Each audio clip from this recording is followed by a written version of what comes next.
Welcome to episode 17 of Northern Lights, the online chat show which focuses on football in the north and northeast of Scotland. My name is Martin Johnston, and each week I'm joined by our resident journalist and fellow Rothas loon, Dave Edwards. Also joining Dave and I each week are three well-known names from North football, both from the past and the present. Just a few guys reminiscing about the good old days and from time to time giving a distanced opinion on the modern game.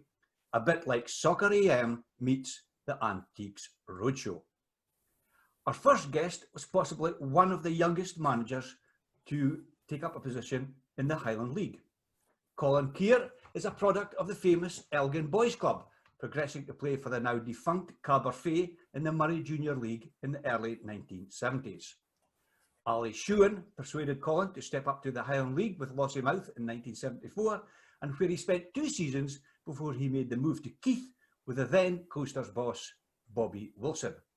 Colin would collect 2 Highland League winners' medals under the stewardship of Wilson, but missed out on the hat-trick when he returned to Lossie in order to get some more game time. At the tender age of 26, Colin was elevated to the role of player-manager of Lossie, earning himself the nickname of Alheed in the process. After 8 years at Grant Park, Colin joined Rothas, where he saw out his Highland League playing career. Colin's playing days weren't over, however, and he continued to don his boots until the ripe old age of 44, having spells with New Elgin and Forest Thistle in the juniors. Welcome to the show, Colin Kier. Thanks very much, Martin. Pleasure to be on the show. Great to see you, Colin. You're looking well. Thank you very much. Colin, morning to you. Morning, David. How you doing, pal? I'm doing great, thank you. Good. Now you're not still living in that beautiful old church out the Lossie Road, out beside Duffus, was it not? No, not Duffus. Aye. No, where was it beside? You're confusing me. We live in the wonderful village of Urquhart. Urquhart, that's what it is. The church going into Urquhart. You did that, Colin, didn't you? Yeah, we converted that to back in 1990, where it was just amalgamated with Langbride and the building became empty. So because of our profession, we took it as a project and we converted it into our family home and lived there for 8 years. Yeah, brilliant. Now you've got a lovely golf course not far away for you, but on the other side, Stevie Rattray still lives out there, so you get the good and the bad out there. He's in the village just up the road, and we run into each other quite often. So yeah, we quite often stop when I'm out with the dog and have a wee chat, and it's always about football. Yeah, well, pass my regards to Stevie when you see him. I will do. Colin, you're looking well, and it's lovely to see you on the show. Thank you very much, Dave. Our second guest also had a spell as manager of Lossiemouth. Dave Caldwell first broke into the Highland League scene with Caledonian, and it wasn't long before his goal-scoring exploits was attracting the interest of clubs from south of the border. Dave joined Mansfield Town in 1979, and he remained at the 4th Division club for 5 seasons before joining Chesterfield, then Torquay United. Dave then moved to Belgian side KVV Overpelt in 1988, where he spent a season before returning to Torquay on loan. Dave was on his travels again in 1990, when he played briefly in South Africa before returning to Chesterfield. In 1992, Dave returned to Telford Street, where it had all begun some 16 years previously, and he spent 2 seasons with Calais before signing for Cove Rangers. Dave then spent 4 seasons at Allen Park before taking up the manager's position at Lossiemouth in 1998. Welcome to Northern Lights, my good friend, Dave Caldwell. How are you doing, Martin? You good? You looking well? Thanks very much, Dave. Can you see my face through all this, can you? Yeah, you're looking marvellous. Yeah, last time I seen you, you didn't have the beard, but it gives you a bit of character. Well, I don't know about that. It's not the most popular decision in my house, I have to say. David, good morning. Nice to see you. I'm good. How's yourself, David? You're good? Yes, fine. And you're obviously in a different part of the country than I am, because it's pretty black and bleak out here. I think you've maybe got sunshine behind you. It looks like that. Sunny in Glasgow. It's normally raining, but that's why I've got the umbrella up at the back, because it stays up there normally, because every time you go outside it's raining. But the weather's been very good here through May. So well, it's nice here today. Good stuff. Now, I know your career started at Highland career started at Cowie at Telford Street. Now, to me, Telford Street was a real football ground. Yeah, at the time, well, at that, I mean, I've been to the new stadium as well, which is it's a bit cold. Obviously, it was right in the city centre, and I enjoyed my time there. We used to get great crowds in those days in Highland football at Telford Street, though, didn't you? Yeah, well, Cowie were one of the top teams then, so they had Bob Summers there. There was some of the great names. I mean, I replaced Billy Uckert. Billy Uckert went to Rangers.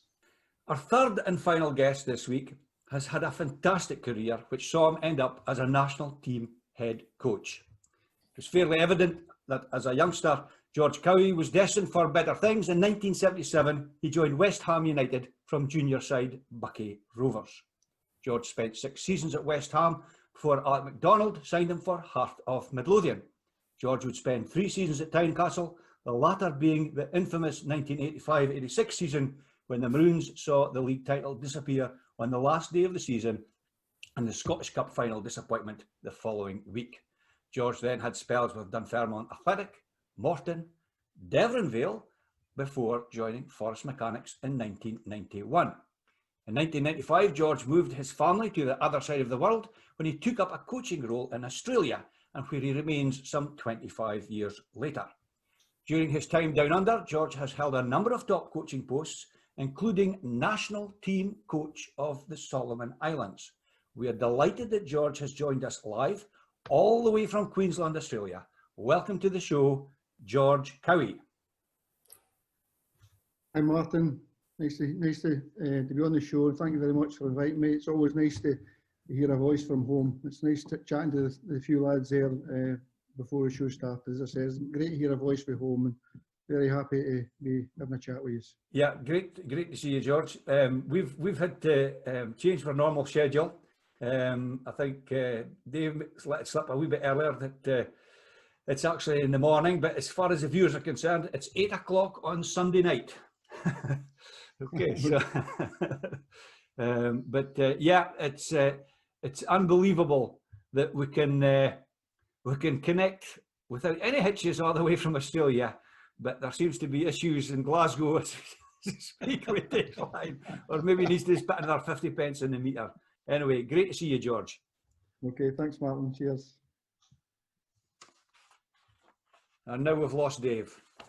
Just to let the viewers understand, we have got a bit of a thunderstorm going on in Aberdeenshire this morning. So that's possibly why guests are coming and going as it is. I'm going to kick in with Colin. We'll go back to Dave's bits a wee bit later on. Colin, your early days as a youngster was with the famous Elgin Boys Club. It's quite a remarkable organisation, was it not? Yeah, just a wee update on the weather. The good news is there's some blue sky coming. So we'll try and spread it to Aberdeenshire and down to Glasgow. Yeah, the boys club was the springboard for many's a career.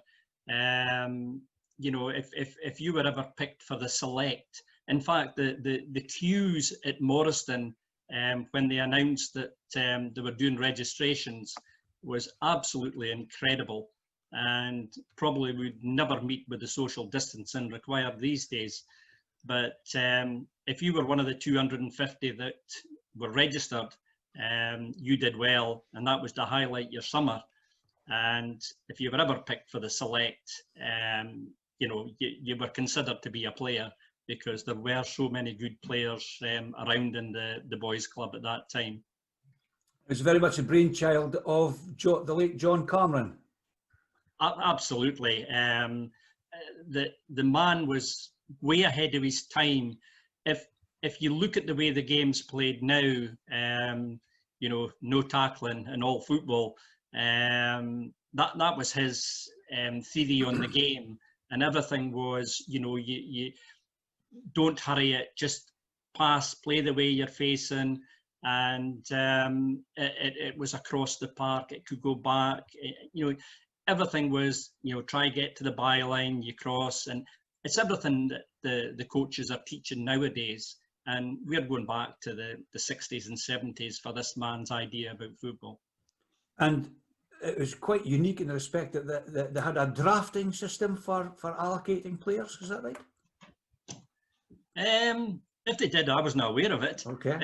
Well, my understanding was that at the end of each season, the league champions, the teams below that, so players moved from club to club as it progressed year on year. That's my understanding. Not in my day. Okay. And as I say, it may have been happening behind the scenes, but we were never aware of it. Yeah. In all the years that I played for the boys' club, I won 2 medals, and both were for sportsmanship. And to a lot of your listeners, that as I went on in my career, sportsmanship probably wasn't high on my agenda. Well, if you told me, Colin, when I was refereeing, that you had, I have 2 medals for sportsmanship, by the way, I would have been questioned. I had to win. There was no sense playing. Friday nights, my wife did really well because we were married very young, and we never went out on a Friday night. And I always thought, people were paying money to see me, and I wanted to give the people the best that I possibly could. So never went out on a Friday night, never had a drink on a Friday night. Possibly made up for it on the Saturday, but we'll leave that for just now. And then you firstly signed for the now defunct Cabarfe Juniors. But there's a wee bit of a tale as to how you got involved with them initially, is there? Absolutely. I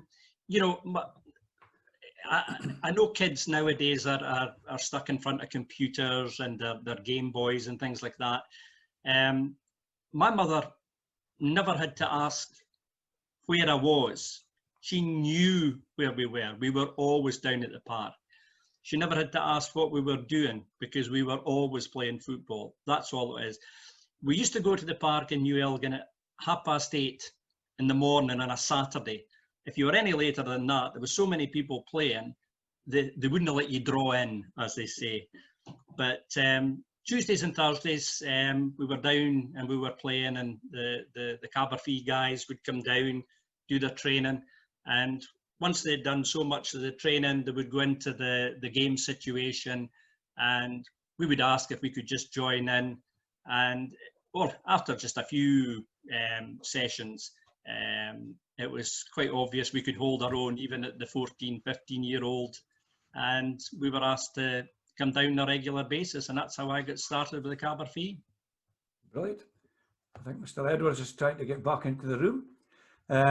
Yeah, I mean, I had a similar experience, although I was obviously a non-footballer. My footballing skills were completely non-existent, but we, as youngsters, used to go down and train with Rothas.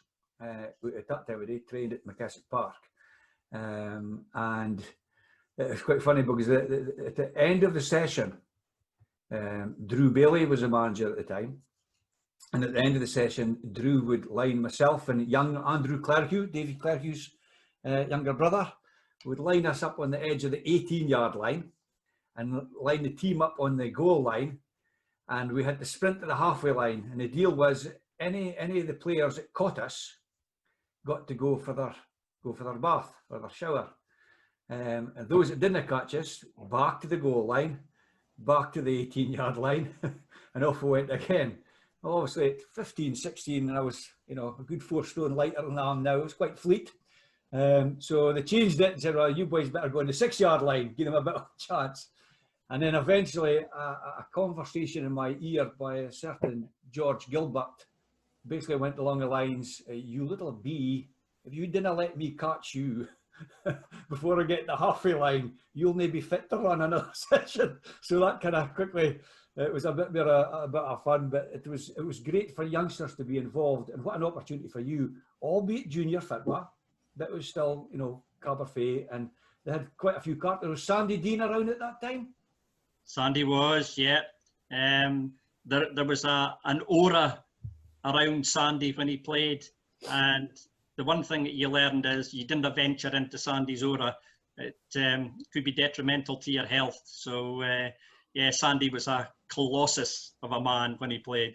I think there was quite a lot of players came through the ranks of Cabarfe at one time. I certainly remember in my time as secretary at Rothas, we went down to Bishop Mill and was encamped in Michael Teasdale's living room, trying to persuade him to come to Rothas with Johnny Cowie.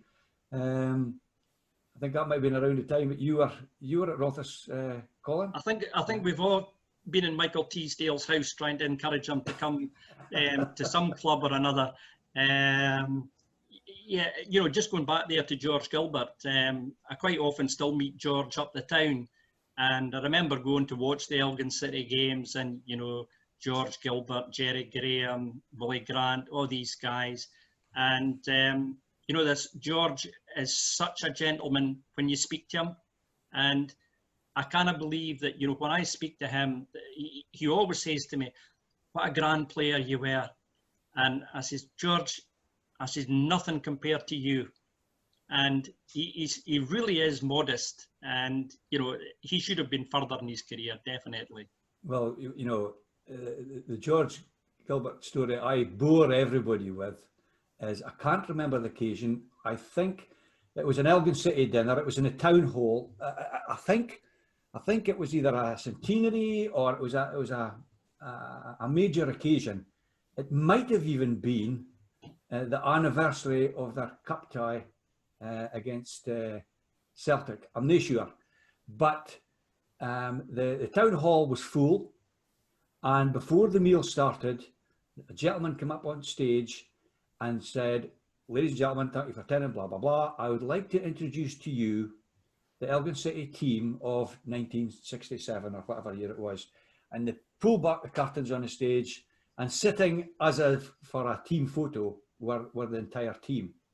And at the end of the front row was George Gilbert, and he was doing keepy-ups with the football. Yep. The host then proceeded to introduce each member of the team. They got up, came to the front of the stage, acknowledged the crowd, and then come down off the stage and took their seat in the hall, leaving George as the last person to come down. He still was doing keepy-ups. He then came to the front of the stage, took his bow, walked along the front of the stage, down the stairs, and took his seat at his table, still doing keepy-ups. And Gordon Smith, former chief executive of the SFA and the Rangers and Brighton Hove Albion, was one of the guest speakers that night, and he said in his entire career he had never seen anybody who could have done something like that. So, you know, George Gilbert was undoubtedly, and I believe it was quite a common occurrence to see him walking down the street in Lossie doing keepy-ups. He's still, I've had the rare occasion of maybe meeting him in the bookie, and he'll still be sitting in a seat with a ball doing keepy-uppies, and he's just an amazing bloke. So. Absolutely incredible. And we're truly blessed, Dave, at Rothas used to get a lot of these guys at the end of their career.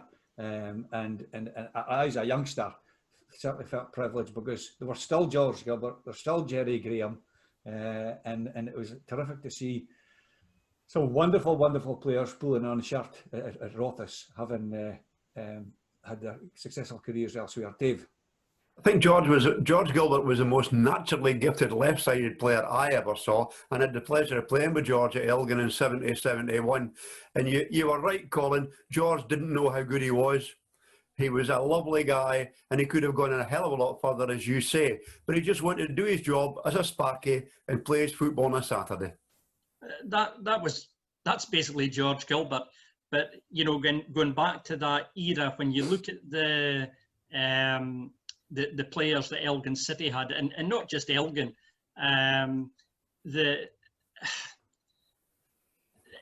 everything's geographical. You know, I've had conversations with people, and I didn't mean to be detrimental to Elgin City, but when they went into the Scottish League, I said to a few folk, I said, look, I don't think Elgin City will ever get out to the third division. second division, simply because of the geographical location. Players, in order to move up the league, you need the central belt type player, that's hungry, they've had to scrap for things all their lives, and you need a nucleus of these types of players.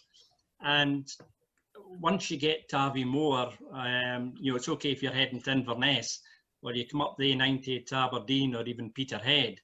But if you've got to go onto that A96, people just don't want to know, and they don't want to travel. And, this is why Elgin City, I think, have had like 4 different training camps for the same team.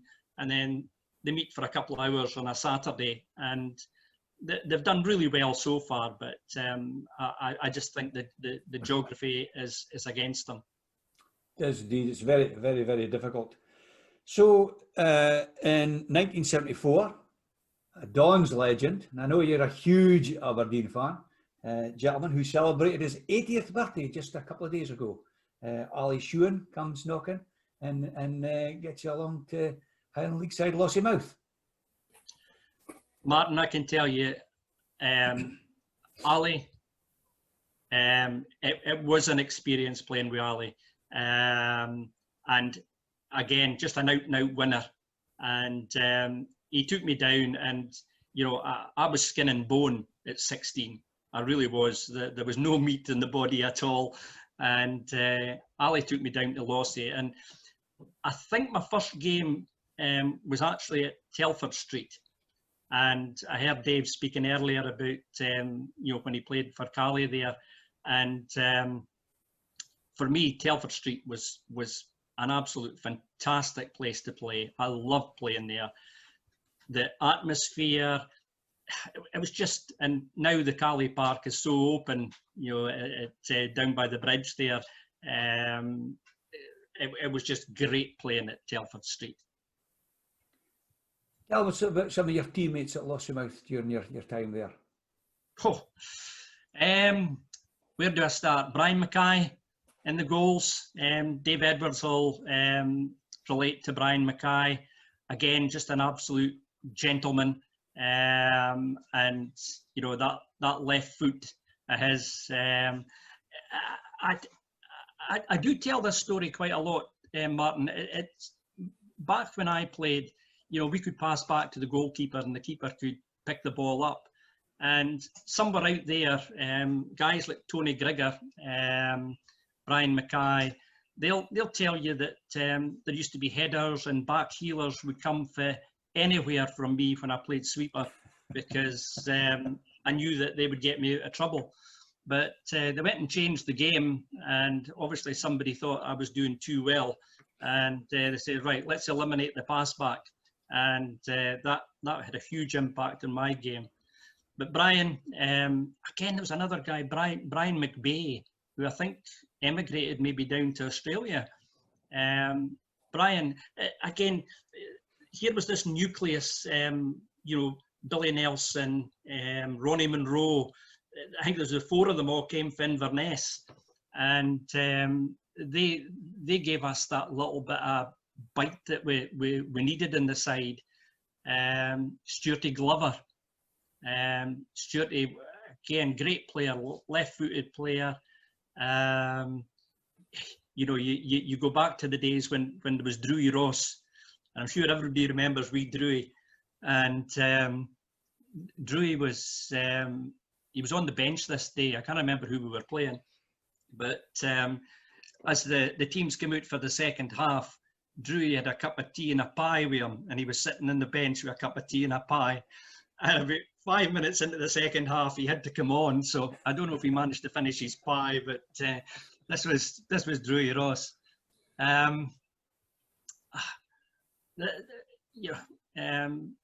Willie Wilson, he was another one of the just a small in stature, a bit like Geordie Gilbert. Great left foot in him, great winger, was always putting crosses in. I don't know if you remember Dave Oxley. Yes, indeed. Yeah. That's right. Dave Oxley. Fraserburgh and Rothas. Well, okay. Dave was a cracker, and he was right through one day, and if you remember what the football park was like at Lossie in the early days, it was a bit uneven to say the least. And I always remember Dave miskicked this chance at goal, and he turned round. He says, "I can't play on this tatty field." And it was just classic Dave Oxley. So yeah, Dave was quite a character as well, but knew where the goal was as well. So And then there was a yeah. change of management, and Bobby Wilson came in. Yeah, Bobby just oozed class, both as a player, as a manager, and as an individual. I have a lot of respect for Bobby. When we played, he still played right back when he was player manager, and I was still sweeping at that time. And you know, you see things about Bobby that you just knew he had played the game before, and he made everything very simple. But like all good player managers, he realised, I think, the legs were going, so he moved himself into sweeper and put me into midfield, which didn't go doing too well, but we had to do what we were told in them days. Great stuff, Colin. We'll come back to you when we'll talk about Bobby's departure to Keith, and you followed him down the A96. But for the moment, thanks very much, Dave. Glad you've managed to come back and join us again. Was there any shout outs this week from viewers? Yeah, one or two, Martin. It's nice to be back. I just saw a flash of lightning, and then the screen just started to make a noise, and there was just, I couldn't see anything, I couldn't hear anything. And you can't link to Fordyce, but there's us linking to the other side of the world, to George in Australia. It's unbelievable, isn't it? Absolutely. A shout out, yeah. Well, let me see. We've got Ian McNeil, our great friend, of course, Ian McNeil, whose father was a legendary Ross County manager. My mate Kevin Jardine, who I would have been with at the cricket in Manchester last Saturday to watch England and Pakistan, but of course under the circumstances with the watching the telly. And the heat scratcher, there was only one got the heat scratcher right. That was a young former Huntly striker called Martin Stewart. Enlighten us to what the question was, Steve, and the answer. Maybe the guys here might have an idea. The question was, there's only once in the history of Highland League football has a cup tie been decided by a golden goal. Who were the teams playing in that game, and who scored the golden goal? There's a quiz for you guys now. A lot of blank faces there, Dave. A lot of blank faces. Well, there was a lot of blank faces out on the net as well. Martin Stewart was the only one that got it. He got it slightly wrong. He said it was a game Devonvale versus Nairn County. Well, in fact, it was Nairn County versus Devonvale at Station Park. We think it was around 2000, 2001, and it was a semi-final of the Highland League Cup.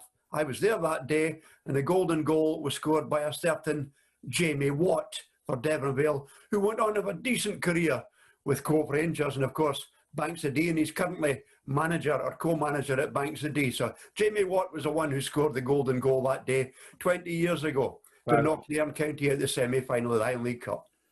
So, while we're still talking about 20 odd years ago, Dave, do you have an on this day for us? I do. It's there's a lot happened on the 16th of August, 1980.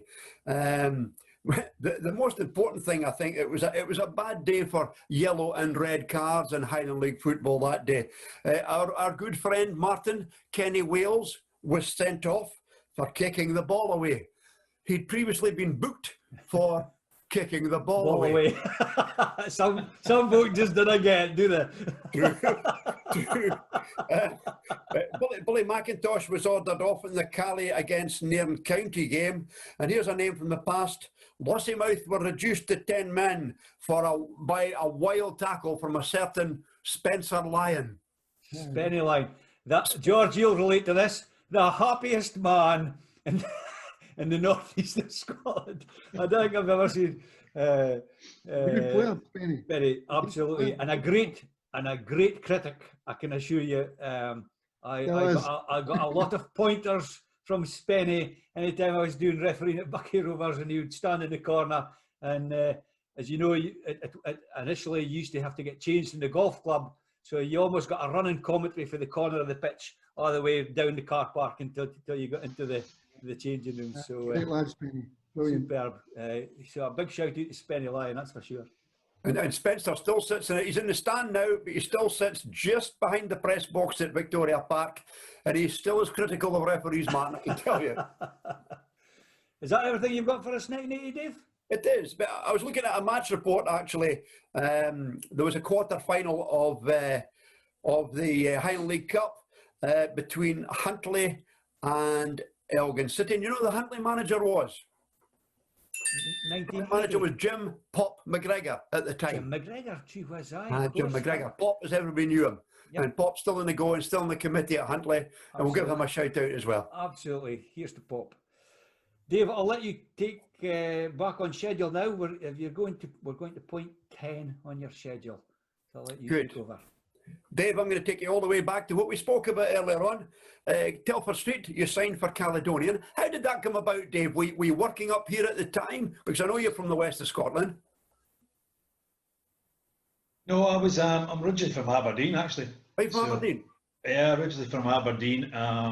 No, I've been down here now for 15 years. I met my wife up in Aberdeen. No, I was playing for, I'd played for Sunnybank A, which was the under-16 team.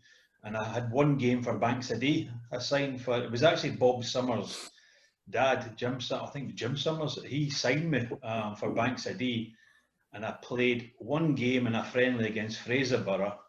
And Billy Uckett had signed for Rangers. And basically, Callie signed me straight after that game, more or less. So it was Jim Summers that signed me for Callie, not Bankside. So, and that was Alec Main was the manager. And I went straight up there and played with the likes of Andy Penman, which was, I mean, I played for Andy Penman and Charlie Christie, and I was there with Sergei Baltacha. So it was an interesting time. If I remember rightly, Andy Penman was diabetic and he had to inject before a game, and that was unusual in those days. There weren't that many diabetics playing football that time, and Andy was a full-timer, of course. Yeah, and he had real skin problems with his shins because if he just sit in the dressing room and go, "Oh my, are you all right?" And he basically didn't have a lot of skin on his shins, and he struggled to wear shin pads sometimes. I had that memory of him, but what a player! I mean, I could run. I was fast. So I think when I was about 19, I got measured at running the 100 metres in 11 seconds when I was down south. So basically, it was just all pace with me, and with defenders and centre playing on the halfway line. I just used to bend my run and one-on-one and goalkeepers all the time. So Andy Penman used to just say, I played with John Docherty as well. So the two of them used to just drop balls over my shoulder, and all I had to do was put them in the net. So it was an easy shift at Callie at the beginning. If I remember rightly, he was a great passer of a ball, Penman, and you hinted about that there as well. He could put it on a sixpence, really, Dave, couldn't he? Yeah, well, my last game, I scored 4 against Ross County, and I think I'd scored 3, and he said, have a look in the stand, there's about 5 scouts there. So he said, it's been great playing with you. And I said, what you mean? He said, you won't be here next year. And we used to do this free kick thing where he used to just I used to make a run to the far post, and I scored a goal, and it's probably one of the best goals amongst the best goals I've ever scored. He dropped it over my shoulder, and I hit it with my right foot in the opposite corner, and that was my move, signed, sealed, and delivered. I was kind of like, at the end, that was the 4th goal, and I came off with a calf strain after that. So, no, he was unbelievable passing. The only other player is probably Charlie Adam. I did my B licence with Charlie Adam, and Charlie Adam is probably the other guy that can actually hit a ball left foot, right foot, like Andy Penman could pinpoint 25 yards. There were other great players at Telford Street at that time. Any time I've been lately at Inverurie at Harlow Park watching locos, I always meet a triumvirate at the top corner. Bob Summers, Kevin Mann and Wilson Robertson. They're always together, and we always have a bit of crack about the good old days. And those were the good old days at Telford Street, weren't they? Yeah, no, we used to go up and down in the car together. It was some journey, and I don't know how we never ever killed ourselves on that road, because we used to leave 4 o'clock to get up to games at night, and it was just bonkers. But Wilson was, I mean, Wilson played wide. I've been good friends with them all. I did go and watch a game with the three of them at Cove a few years ago. Kind of reminisced, but it was the good old days, which you can say the good old days. Sounds as if we were about 90, but it's apart from Martin, sorry, with that beard. But no, football was totally different though. And I think Colin's just kind of alluded to that as well. Football in those days, I mean, some of the players you were playing with, Jim Gerrard was just half you in two. I mean, it was just, there was no messing around. And I went down to England, and it was a lot easier when I went down to England, to be fair. Not so much in the competition and the level, but it was still physical. But Highland League was a very physical league in those days. Mm. And there were a lot of ex-full-time professionals gravitated into Highland League in those days, wasn't there? Yeah, there was. Well, I played with Kevin MacDonald initially as well, who went down to, well, ended up at Liverpool, went to Leicester with Ian Wilson. And there was a lot of players that, I mean, I think latterly as well, I played with Jimmy Gilmore, who came up from Glasgow, who played for, I think, Dumbarton, Morton and all that as well. So it was a little bit of a different, there was a lot of ex-Aberdeen players up there at the time. But Andy Penman was, I mean, I mentioned Andy Penman before my dad obviously died. I used to mention to some of his friends. So George Adams was a good friend of my dad, Derek Adams' dad, and George used to say about Andy Penman was unbelievable.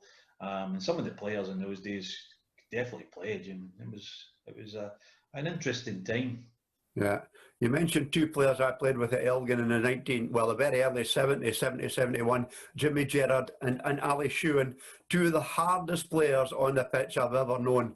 I mean, Jimmy Gerrard worked at the slaughterhouse in Dice there, but he was really, really, you know, you didn't mess with Jim Gerrard, did you? He didn't give up his day job when he came on the pitch as well, because I think he took some of his skills for the slaughterhouse. But I had, when I was at Lossiemouth, Colin probably remember, I had his boy there, Stevie. So Stevie was there, and that was nice to say, like, oh, your old man used to, where is he? He's coming to the game and all.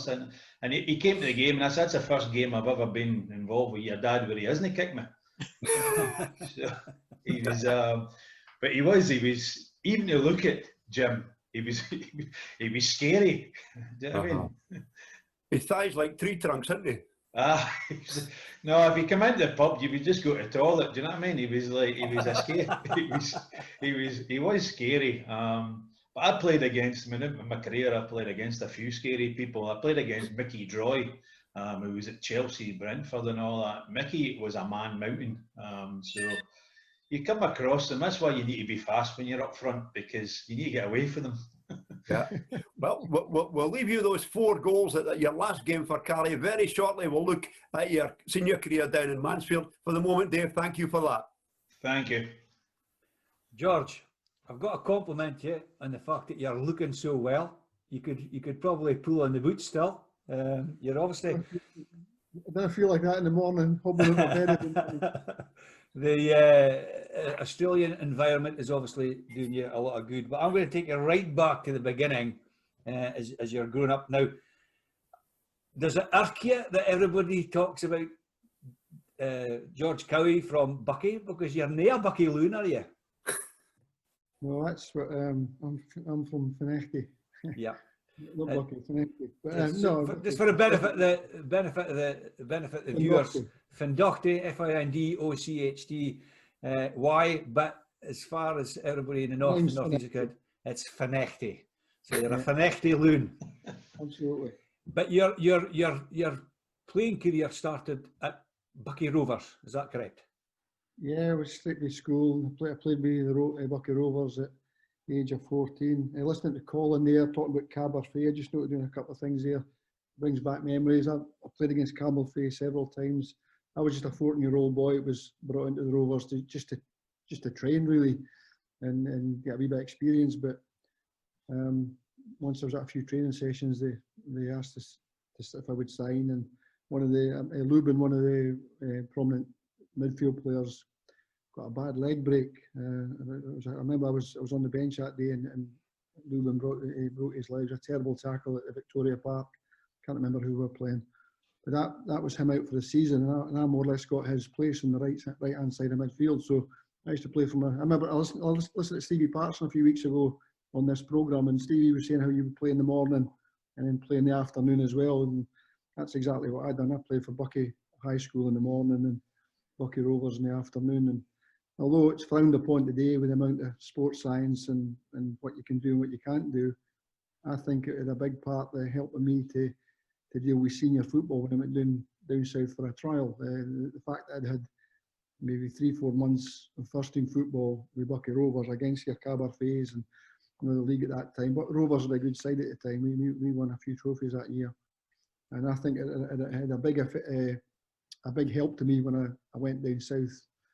It certainly made me stronger and tougher and a wee bit quicker rather than just going straight to school football. Undoubtedly, Dave spoke about the Highland League being a great sort of apprenticeship, and Colin spoke about Cabarfe.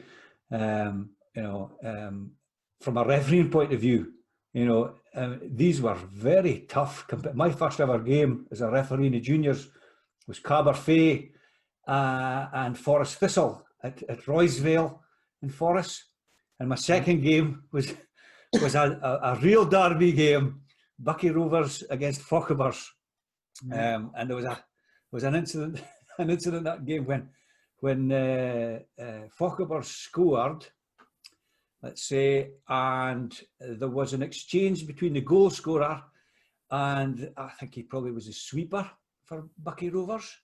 There was an exchange. They didn't like what each other said, so then they had a physical exchange. So the game restarted without, and I'll throw two names at you.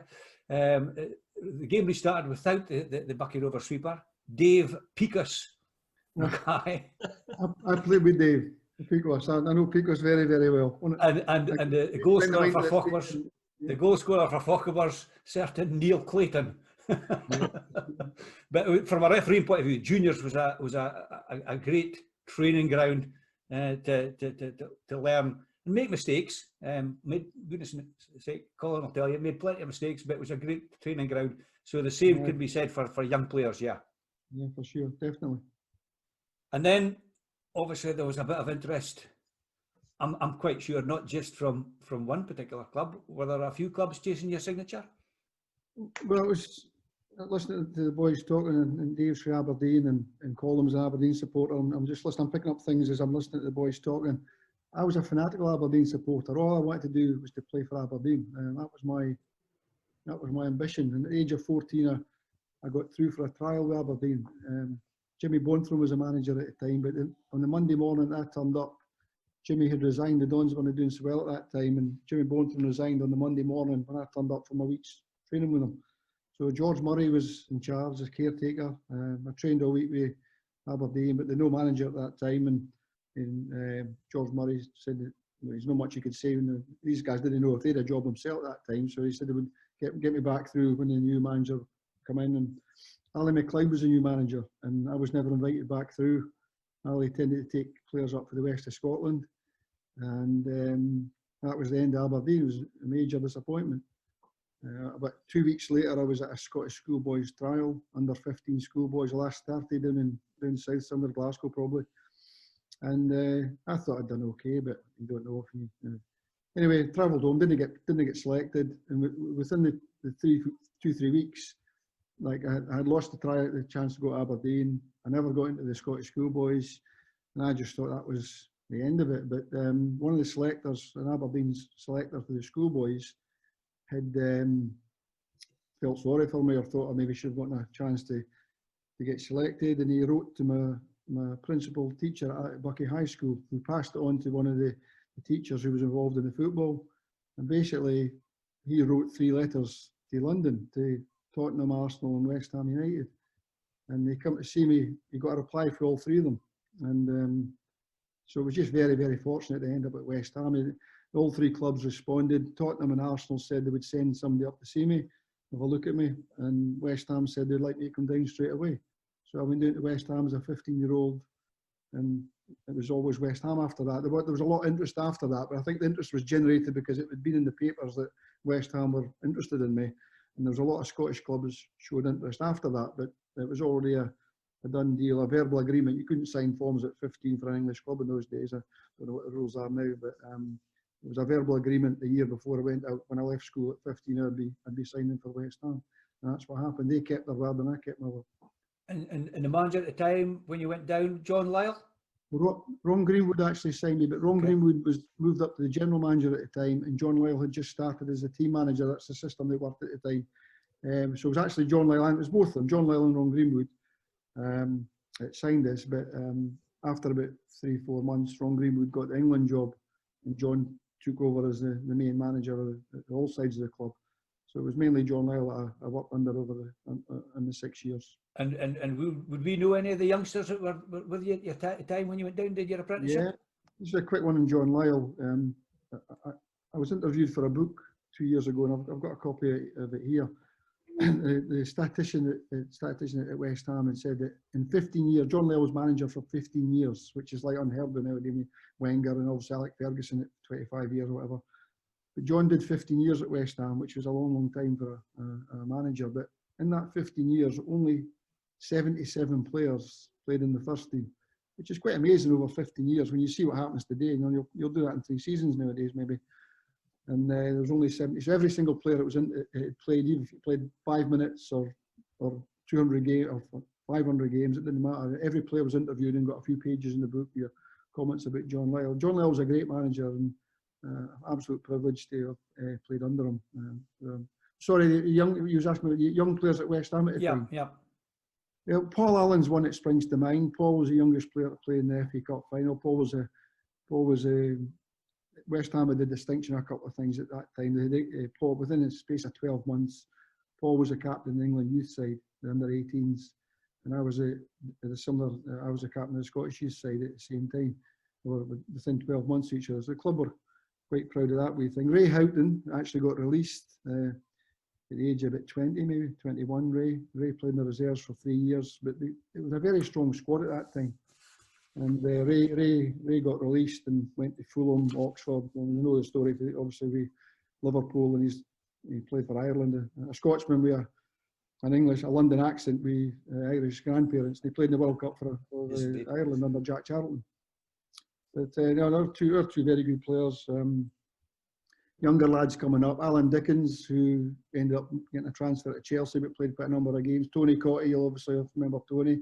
Tony was a young lad coming up behind us, and so there's quite a lot of talent. I mean, to be fair, I think you could look at any era at West Ham, and because they've always had a policy of trying to develop their own players, and their academy has got a great name. So every era, every year, you could think of players that come through the system. Yes, indeed. You mentioned the FA Cup final there. You had your own Wembley experience quite early on. I was as a player. Well, you're the Charity Shield final. Yes. Well, 2 things. I seen it. I didn't want to find you talking about it because I went as a 70-year-old supporter with 2 pals for Bucky came down, and I went to see Liverpool against Man United. I seen Kenny Dalglish debut standing in the terraces at Wembley. But a few years later, I didn't make the FA Cup squad when they beat Arsenal 1-0 1980. But 2 months later, I was in the squad, and I was on the bench at Wembley against Liverpool in the Charity Shield 1980. But I never actually got to take part in the game. I got a kick about in Wembley before the game, the warm-up. That's as close as I got there. But it was a great experience. Yeah, well, I was just going to say, just for the benefit of the viewers, I mean, I've never been to Wembley. It must have been a terrific experience to walk out that tunnel, especially at such a young age, George. It's a bit surreal. I'd been to Wembley as a 14-year-old. I'd seen Scotland getting beat 5-0 against England as a 14-year-old, and I'd been back seeing Kenny Dalglish's debut as a 7-year-old. I was a young player in London at the time, but I went to the game. And then the 3rd time I'd been at Wembley was actually, I was at the cup final. Obviously, I was at the cup final, but the 4th time I was at Wembley was actually in the change room and walking out, and it was a wee bit surreal to be. I didn't feel as if you should be there type of thing. No, but it was a great experience. Yeah. You've been thinking there's no many Finechty loons doing this. Yeah, definitely. Certainly experience, yeah. So, end of 1983, you make the move back up north. How did that come about, George? Can I give you a quick, you asked me before, I didn't know what we're going to talk about, but Yeah. listening to Dave and Colin, it's springing a few things into my mind. The floor is yours.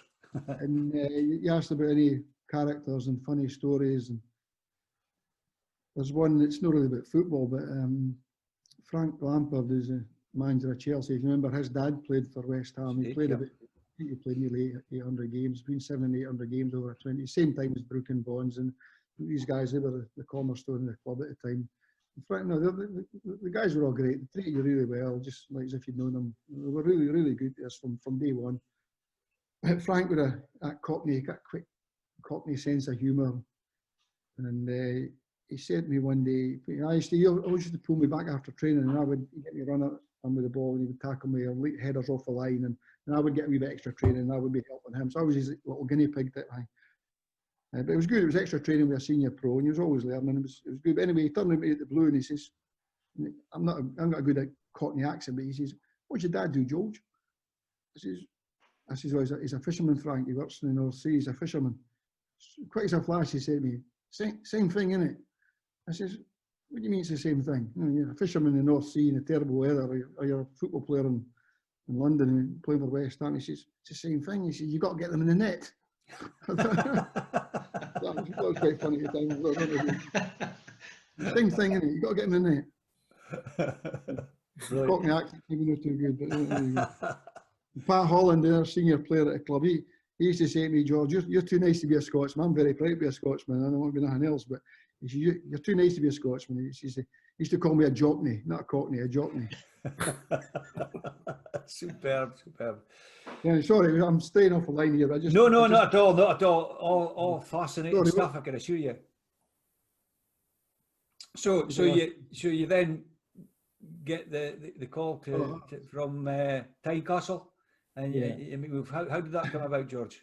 Well, I only played 9 games. I played 9 games in West Ham's first team, and they were good games. I played at Anfield. I played against Man United at home. I played against Tottenham, against Ardeleys and Villa, Perryman, Arsenal at Highbury. We Brady's and Brix's, Stapletons. They were very good games. But I'd been there 6 years, and I think, looking back, I needed a kick up the backside and should be totally on with it. But I think maybe Colin and Dave, I'm sure, will understand. As a young football player, you just want to play.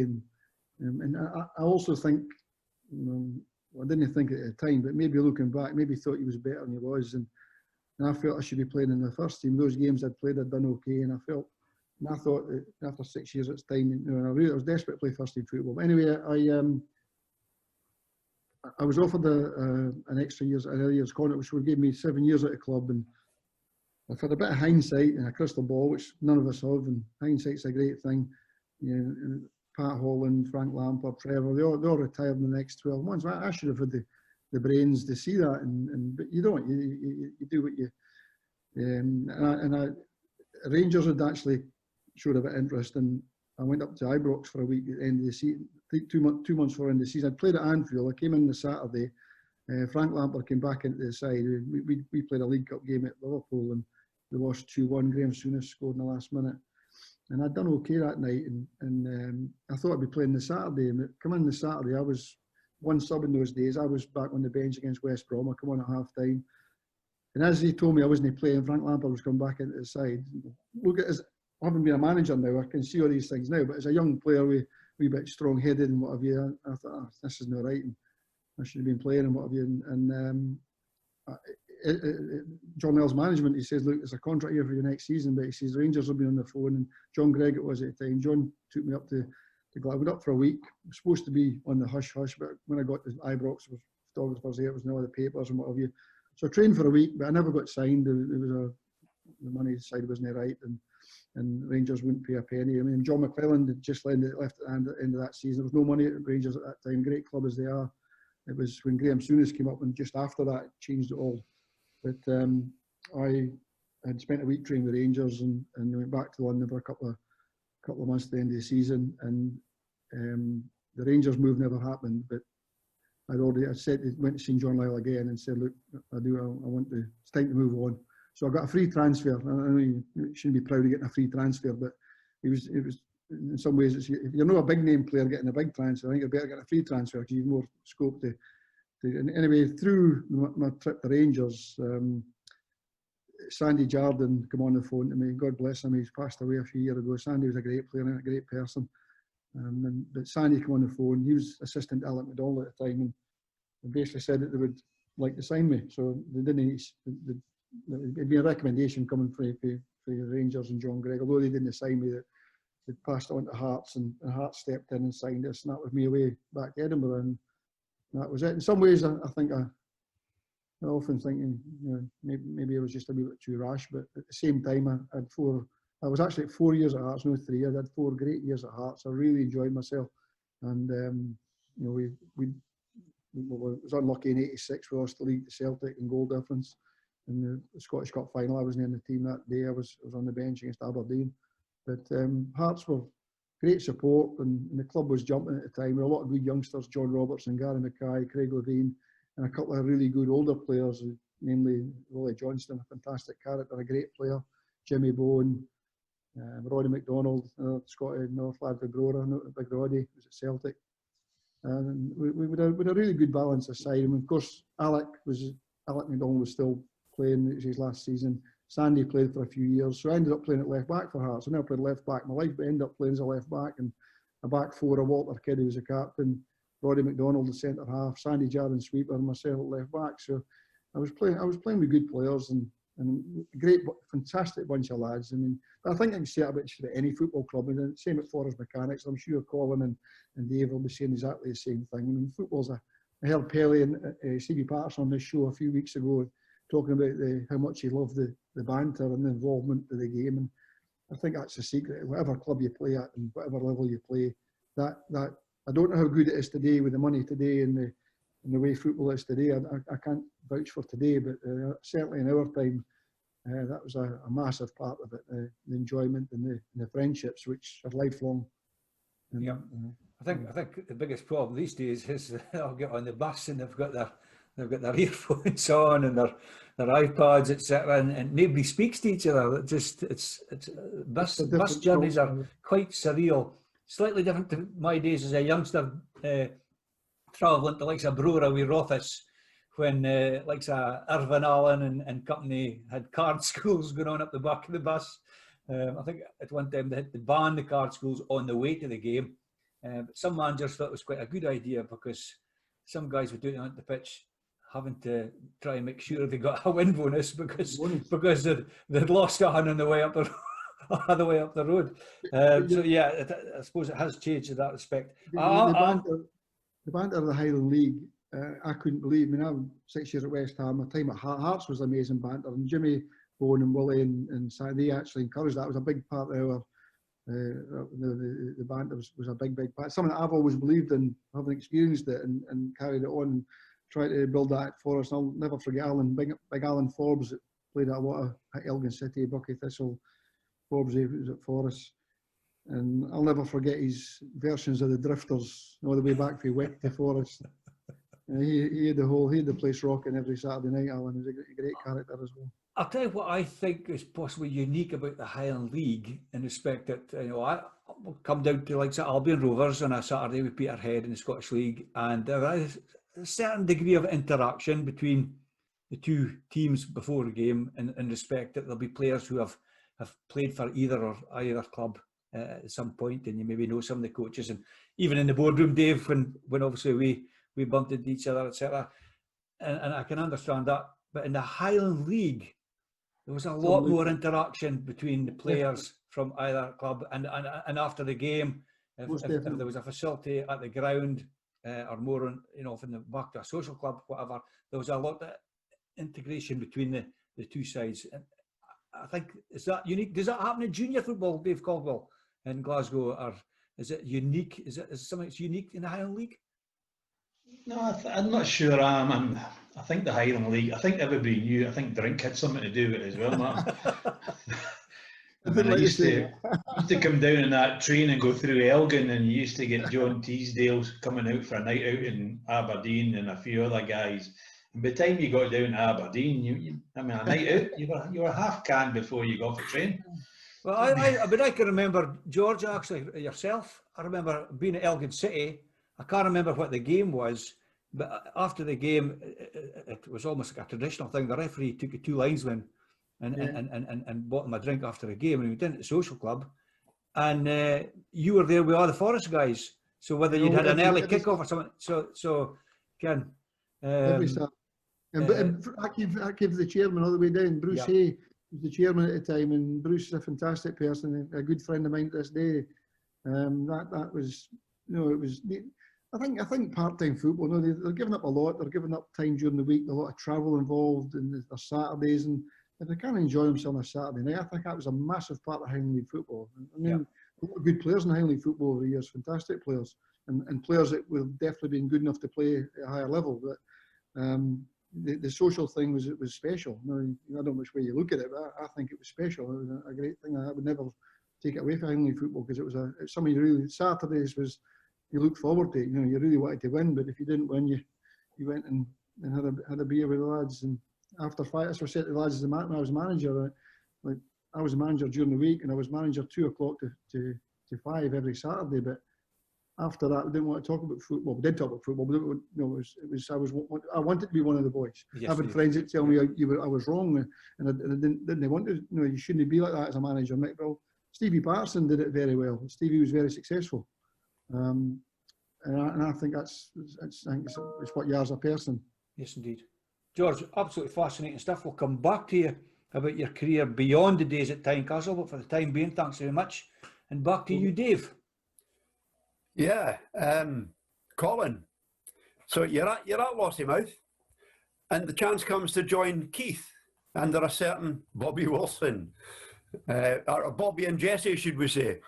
You cannot forget Jesse, that's for sure. No, definitely not.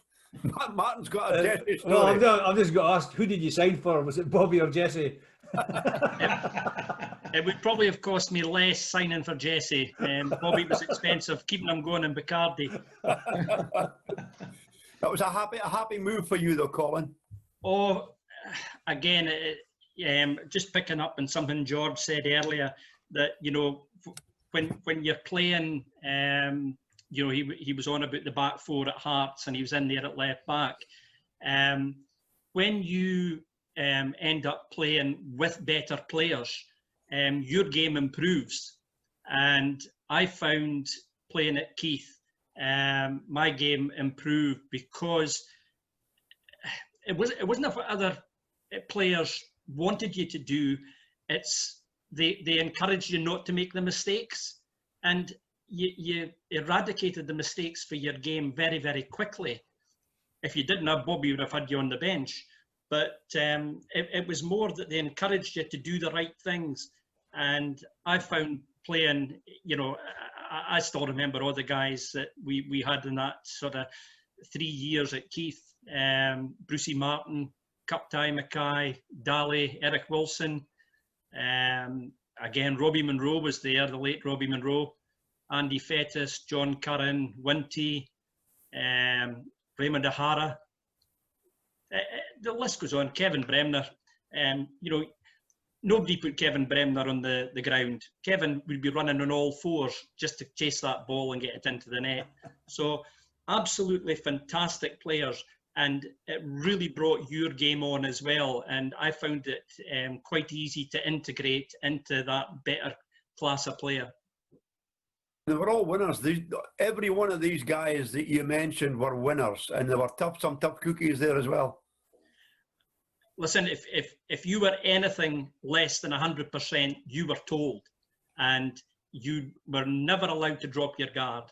It had to be 100%. And the first year that I was there in the 79 season, I think we won the league by 14 points, and it was 2 points for a win at that time. So we were streets ahead of everybody. But I'm fairly sure that was the the game, the very last game of the season. We'd obviously won the league, and I think we were playing Lossiemouth at Kynoch Park, last game of the season. And I always remember Louis Duncan was sitting in the social club with some of the supporters having a couple of vodkas because he'd been told he wasn't playing. Bobby put him in, so he had to play that day. So that was a wee shock to Louis, I think. But yeah, just brilliant players to play with, and they certainly helped my game. I played with Louis at Elgin in 70-71, and he always told me he was a better player than his brother, Charlie Duncan. Definitely a better player. Not in my opinion, but I don't know about you, Colin. You know, Charlie, I mean, we go back to the Inverness Thistle days and things like that, and you know, there was a tough place to play up at Kings Mills. I have a couple of projects up in that area, Inverness, and every time I go past, you know, I'm looking at the houses that's been built there rather than, you know, the tall floodlights coming out. Yeah, that was a hard ground to play at. But Charlie, a definite winner. You know, unbelievable. Do anything to win. Pull the jersey, the wee trip, anything just to win. But I came across him a couple of times in the manager's role, and always remember after the game we played. Must have been down at Fraserburgh, and Charlie had his own wee office, and I think I must have been with Chico at Elgin City at the time, and we were in, and all of a sudden the drawer opens and this bottle comes out, and this is what you're saying about the hospitality. It didn't matter how the game went. After the game, everybody was friends, and you had that camaraderie and just this friendship amongst most of the players and managers, obviously. That bottle would have been vodka, and I think a few weeks ago when Dave Milroy was on, when he was manager at Forest, I reminded him that he was left by the Forest bus. They couldn't find Dave, so they just went. But Dave was in Charlie's office sinking a few vodkas, and they just left him and went away without him. And I gave him a run back to Macduff to meet the bus. It was always a prerequisite into the manager's office or go into the social club or somewhere, have a wee drink with the opposing manager, Colin. Yeah. Yeah. You know, when you're on about the bus there, I remember, don't know if you remember Dougie Will. Yeah. Remember Dougie? Dougie was playing for us at Lossie. Now, this was the time, Martin, you'll probably relate to this. We had to leave at 6 o'clock in the morning in the bus from Lossiemouth to play at Brora. So God bless all these engineers that come up with these bridges. I know. I think they probably leave about 10 o'clock now. But we were somewhere between Nairn and Inverness, and somebody realised that Dougie wasn't on the bus.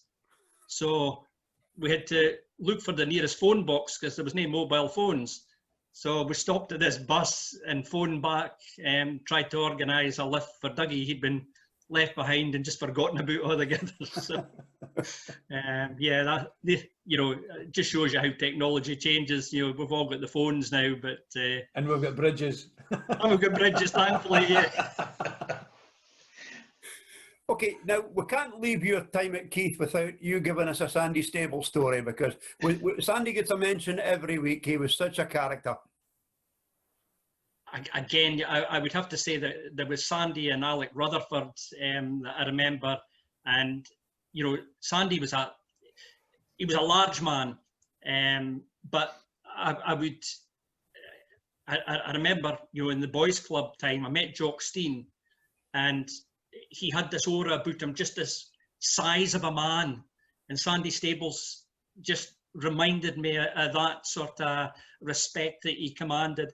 I know Bobby Wilson had a lot of respect for Sandy. Stories, no, he was just very unassuming. He just wanted, you know, for Keith to do well. You know, Sandy, yeah. If you really want a story, you'd need Dodd Lemon. You remember Dodd? Yes. Right? Yeah. I'll tell you what used to happen at Keith. And I don't know if it probably doesn't happen now, but back in our day, you never had to wait for Bobby Wilson to announce a team. What you would do is you would get into the dressing room early doors, and Bobby had obviously told Dodd Lemon the team, And you just had a wee look around the dressing room floor, and if your boots were underneath the number 8 or the number 4, you were in. If your boots weren't there, you're on the bench. So that's how we knew what Bobby's team was ahead of the time. Great stuff, Colin. But before we end this segment, going back to your boys' league day in Elgin, I had the pleasure of playing it as well. And I'll throw a couple of names at you: Arthur Mill, Jimmy George, Jimmy Robertson, John Cameron, all very influential characters in my career, and I take it in yours as well, Colin. Absolutely. Probably one name you've missed out there, Dave, is the legendary Mike Christie. Oh, Mike, yes.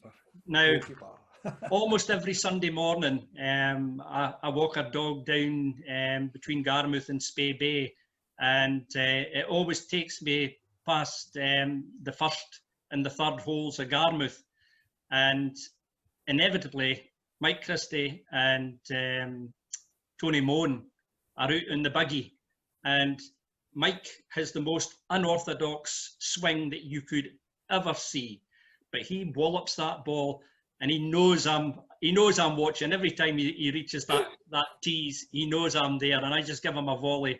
But just, he's another one of these Elgin City Boy Club legends. I had my daughter made up a couple of like coffee mugs, and it's got the picture of the boys club team just boarding the bus before we left for Germany, and that was when, you know, John Cameron, Mike, all these guys, they're in the picture, and it's fantastic. I never use the mugs. They sit up in the office and they're just there because I'm frightened that the picture will, you know, we're washing the cups, we'll lose the picture. Fantastic days, you know. Many a great footballer has started at the Elgin Boys Club. And again, just to pick up something George said there, you know, as long as my blood's red, you know, I'm going to be an Aberdeen supporter. And Aberdeen have this knack of letting the local guys slip through their net, because they're maybe not just quite ready yet, but they're not prepared to wait. And, you know, there's George, a brilliant career at West Ham, Hearts, and would probably have been a brilliant asset to Aberdeen, but just weren't prepared to take the risk of this local lad. And there's very few. You've got Ian Jess, players like that who have made it, but Aberdeen tend to go, you know, way down south, central belt to get their players, which is disappointing for me, because I'd like to see some of the younger lads, local lads, getting their chance. Yeah, I don't think the local boys ever got their chance at Pittodrie, Colin. I mean, Ian Jess came to Pittodrie via Ibrox, of course. And like Scotty Murray, Marino Keith, Pelly even, you know, they never really got the chance with a local club. I'm a lifelong Dons fan as well. And I don't think we've really had as many local guys at all. Martin's no, you're right. And I think, you know, just what you're saying there about Jess coming through the Glasgow is, you'll remember, of course, Sandy Roy, the referee. And, you know, Sandy was Elgin born and bred, but in order to further his career, he basically had to go to Aberdeen and then onwards to Glasgow. And it just, again, it seems this central belt have, you know, they dictate how you progress. And, you know, we're Aberdeen, I don't know, we're I get lost for words when I speak about Aberdeen, just sleeping giants, and very, very critical fans, very critical.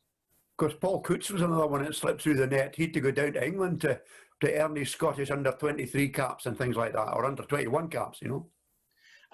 But again, it's this having to move away, and to a degree, I think Elgin City have maybe been guilty in the past of the same thing.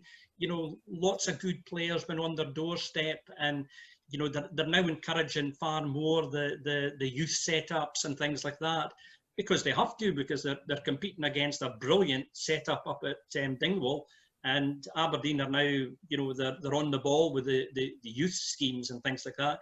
So Elgin have to really get their act together with youngsters, which thankfully they're doing. I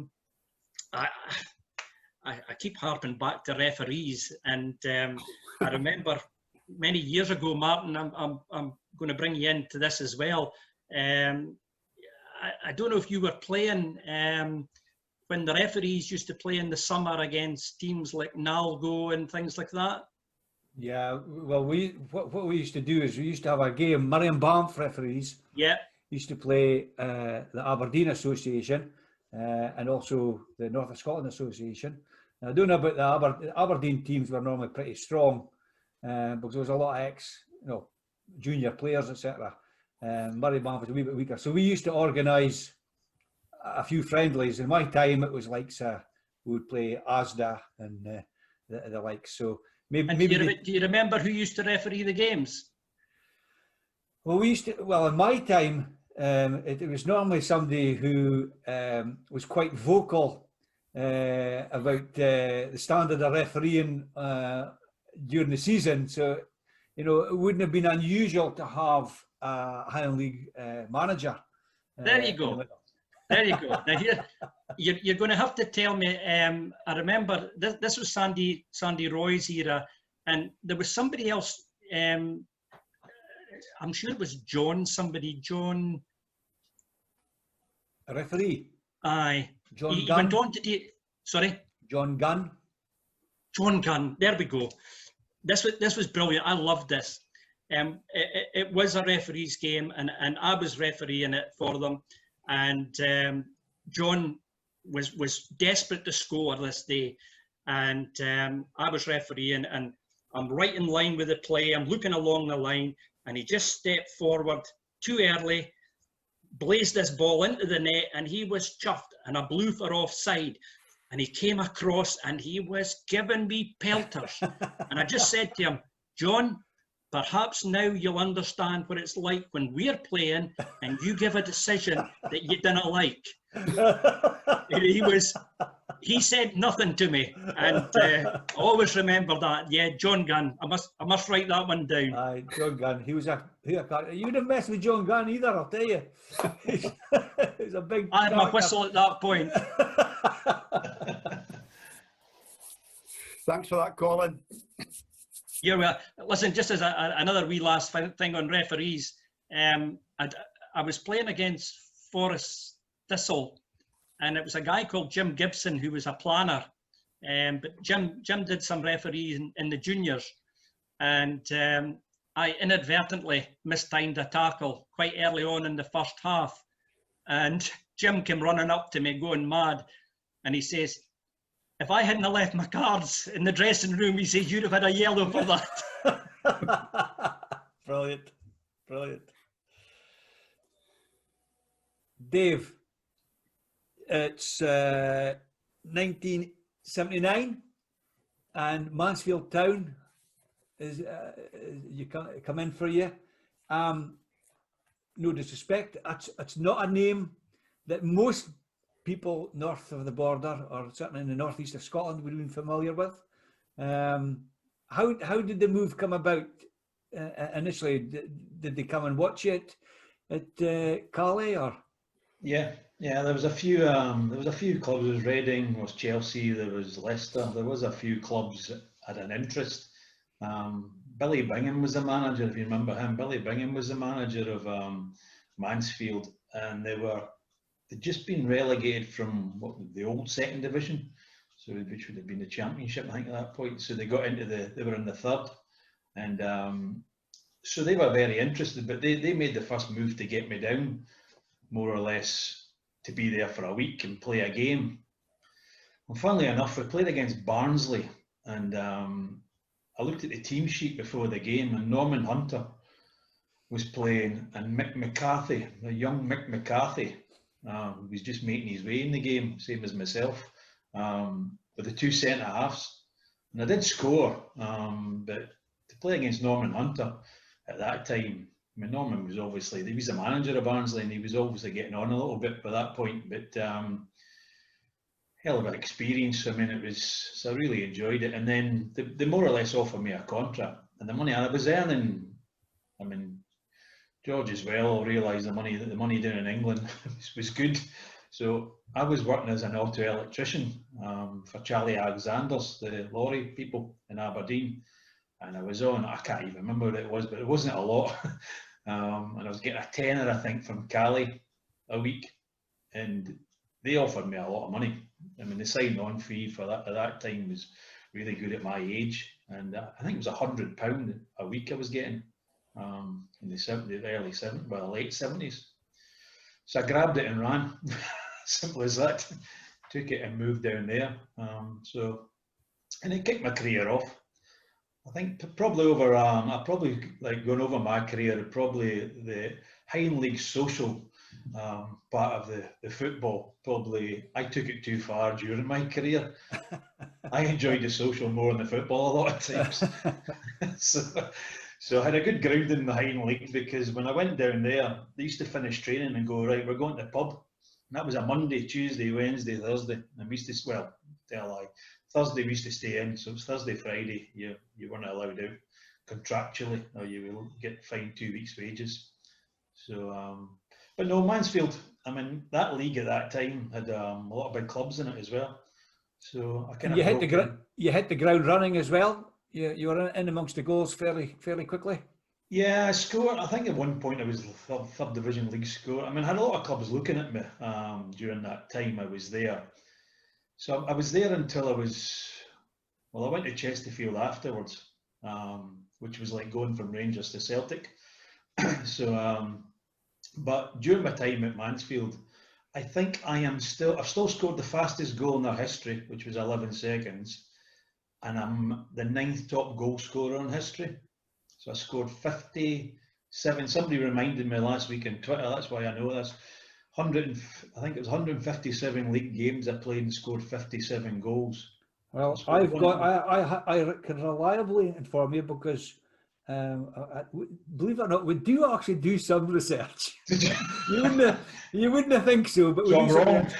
And I picked this up from a Mansfield Town blogger who had interviewed you, and according to him, you played 174 games, scoring 66 goals. Well, there you go. So that's a decent even record. better. That's a decent. It's getting better. I mean, if you come back on next week, it might be even more. You know. But I mean, you obviously you had five seasons at the Field Mill. Big crowds in those days, Dave. There was around there. I mean, you would get, I think, around about 4,000 or 5,000. You would get anything from. I'm trying to think back. The crowds, the grounds were different, because all the grounds were in the city. Well, Mansfield's ground's still the same. So they're all right in the kind of town centre, and they were more compact. So I always felt like there was more people there than the bigger stadiums. But you go to some, I mean, I played in South Africa, which I'll speak about later, but I played at stadiums that held 100,000. Do you know what I mean? And you went into them and there wasn't, if there was 30,000 at the game, it would look empty. Do you know what I mean? So, so the crowds and the atmosphere was a lot better in those days. But I enjoyed, I mean, I played with some real, I played with Frank Worthington for a bit at Mansfield. He came along, and Emlyn Hughes come and trained with us for a bit. So good story about Emlyn. I'll tell you a little story about Emlyn Hughes. So Emlyn, we played just in training, and I nutmegged him, and I ran away like kind of like celebrating like that, and do you know what I mean? I says, get your medals on the table, Emlyn. And he says, I don't think you've got a table big enough, son. And my mouth was shut. So it was, but he loaned me his car to drive to Aberdeen, because he was originally from Barrow and Furness, and it was funny. So he said, are you going home? And I said, what, to Aberdeen? He goes, I said, I'm going to get up the train or something like that. He says, well, why don't you drop me at Barrow and take my, and he had a BMW top of the range, light blue with a sunroof, and I took it to Aberdeen and then drove down and picked him back up. So, up and down the Beach Boulevard the whole weekend, I would know. We headed the sunroof. you know, when I was doing the research on you, this is something I didn't know about, and this is the great thing about modern day technology with the access to the internet and so on and so forth. Obviously, and I didn't be condescending here, but I was a youngster at the time, but I always was fascinated by players moving south, but there was very limited information on how players were doing south of the border. You know, I was like everybody else. I used to, you know, queue up outside the paper shop in Rothas at 7 o'clock on a Saturday night to get my green final. And occasionally you might get a wee snippet saying Caldwell maybe scored the equaliser on Saturday, etc. But that's all you would get. There'd be very, very little. So when I was researching your career, this is something I wasn't aware of, but it's very relevant considering we've been speaking about referees. But dare I say there was a bit of a disciplinary issue during your career south of the border? Oh, well, I think somebody told me I held the record for the most consecutive sending offs in a season. So I got sent off 5 times before Christmas. Yeah, according to that very reliable source, Wikipedia, you actually served an 8-game suspension at one point. Yeah, I had a good night out after that with Vinnie Jones. That's another story. But so basically what happened was managers used to say that because it was very fast and physical, and the game, and George obviously played down there as well as Sam, etc. The game, so I kind of was in the borderline where centre halves would take you out, so you had to be kind of physical enough to take care of the centre halves so you look after yourself. And they always said to me that I was at the best when I was on that border of getting sent off. And unfortunately, I crossed it a few times. And I think I got sent off somewhere after 14 minutes for persistent fouling. But when I came back to Cove, my best sending off, well, I've got a couple of good sending off stories, but my best sending off story is when I came back to Cove, I was sent off after about 3 minutes. And my dad had actually come down to watch me. And he said to the guy in the crowd, "Is he not playing?" And the guy says, "No, you're a bit late. He's been on." Wasn't me. So no, I think it was in my first game back for Cali, played Huntly, and Alan Freeland was the referee, and Alan sent me off. I was just too physical. I was just too physical a lot of the times. Passionate. I think that's the term you want to use. I liked a battle. Competitive. I liked a battle. So. Towards the end of your career at Mansfield Town, you had a couple of loan spells, and I'm fascinated about the number of players who have gone from the north, etc., in Scotland at some point in their career end up at Swindon Town. I mean, yeah. I tried to interject there, Ron, when you're talking about players, Colin, who have been to Aberdeen, have taken what I refer to as a scenic route to get to Aberdeen, and a classic example, not so much local to Murrayshire, but you know, Duncan Shearer, who had a very disappointing trial, he felt at Aberdeen, who ended up paying £500,000 for him, you know, and they could have had him for nothing several years before that. But you know, Duncan was at Swindon. I think there's quite a few been at some point. We have a ex-Swindon player, Peterhead, Paolo Di Canio, had signed Simon Ferry, one of our players, part-time coach as well now. But you spent a wee spell there. You were at Carlisle United on loan and Swindon on loan whilst you were at Mansfield. Is that right? Yeah, I kind of felt, well, there's a lot of things do. We fell out with the manager. But the manager dropped me. I was scoring a lot of goals, and the manager dropped me. And then he had to play me, and he didn't want to play me. But when he played me, I actually scored a hat-trick. And then he had to play me on the Tuesday, and I scored 4. So it was kind of saying to him, look, if you want to drop me, that's fine. But see, when I play me, you're going to find it very difficult to drop me.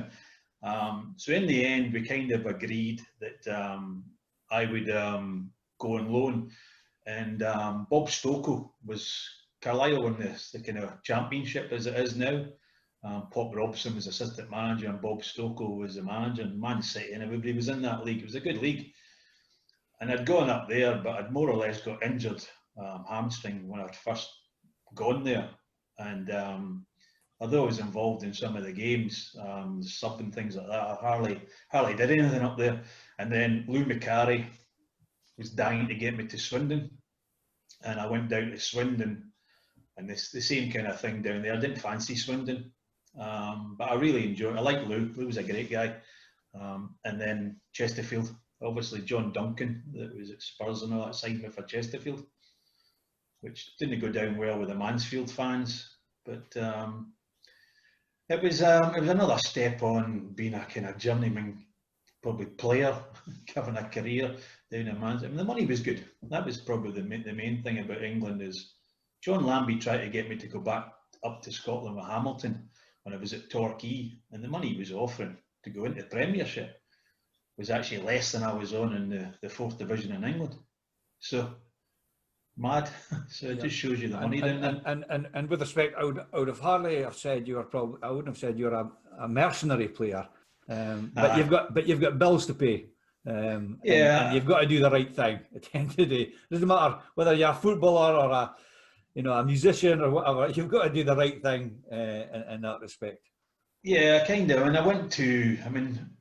I left with the 8-match ban. The European ban didn't have, so I could go to Belgium and play football there. And basically, the team I went to wasn't the most attractive team, but the plan was to go there and maybe get a step in. I was 27 at that point, so I was more or less like the latter end of my career. But I went there and they gave me a fortune. Yeah. Well, and then I went to South Africa for the same thing. Well, what we'll do, Dave, is we'll come back to your time at Torquay and your trips abroad in the next segment. For the time being, it's fascinating to talk about maybe not quite such prominent clubs in football circles. The Mansfield Town, I'm sure. Apologies to Mansfield Towns, of course, they are the biggest club in England. We've had enough of this. Whose club's bigger and who else's club this week between Bournemouth and Scotland. There's been enough folk in trouble. So, much respect to Mansfield Town. And on that base, I'll segue across to you, Dave Edwards. Thanks, Martin. George, fit like? Well, fine, Dave, yourself? Not bad, and please give my best wishes to your lovely wife, Mandy. 25 years ago, Mandy and I worked together in the Building Society in Buckie. Seems like yesterday, George. I don't know where the time's gone, Dave. Tell me about it. Last time I seen you was at Devon Vale, 2 or 3 years ago. I can't remember. That's right. Last time I spoke to you. And I landed up one night in your folks' house in Finechty, I remember as well, after a dinner. Right. Much strong drink was taken, George. Yeah, absolutely. George, after 3 seasons at Hearts, you go on loan to Morton and then a move to Dunfermline. How did that come about? It was actually my 4th year at Hearts. I went down 4th year. on loan to Morton. I wasn't much of a goal scorer, and I was more of a defender back in Scottish football. When I played in England, I was a midfield player. It used to get a few goals here and there as well. But I went down to Morton and Alan McGraw and Jackie McNamara, fantastic people. Jackie and great management team. John McMaster was there as well, so a fantastic management team at Morton. Anyway, I played midfield and I scored 2 goals in 3 games. And anyway, Hearts pulled me back and I played at Hearts till the end of the season. But I ended up signing for Dunfermline. At the end of that year, I went to Dunfermline. Jim Leishman got me.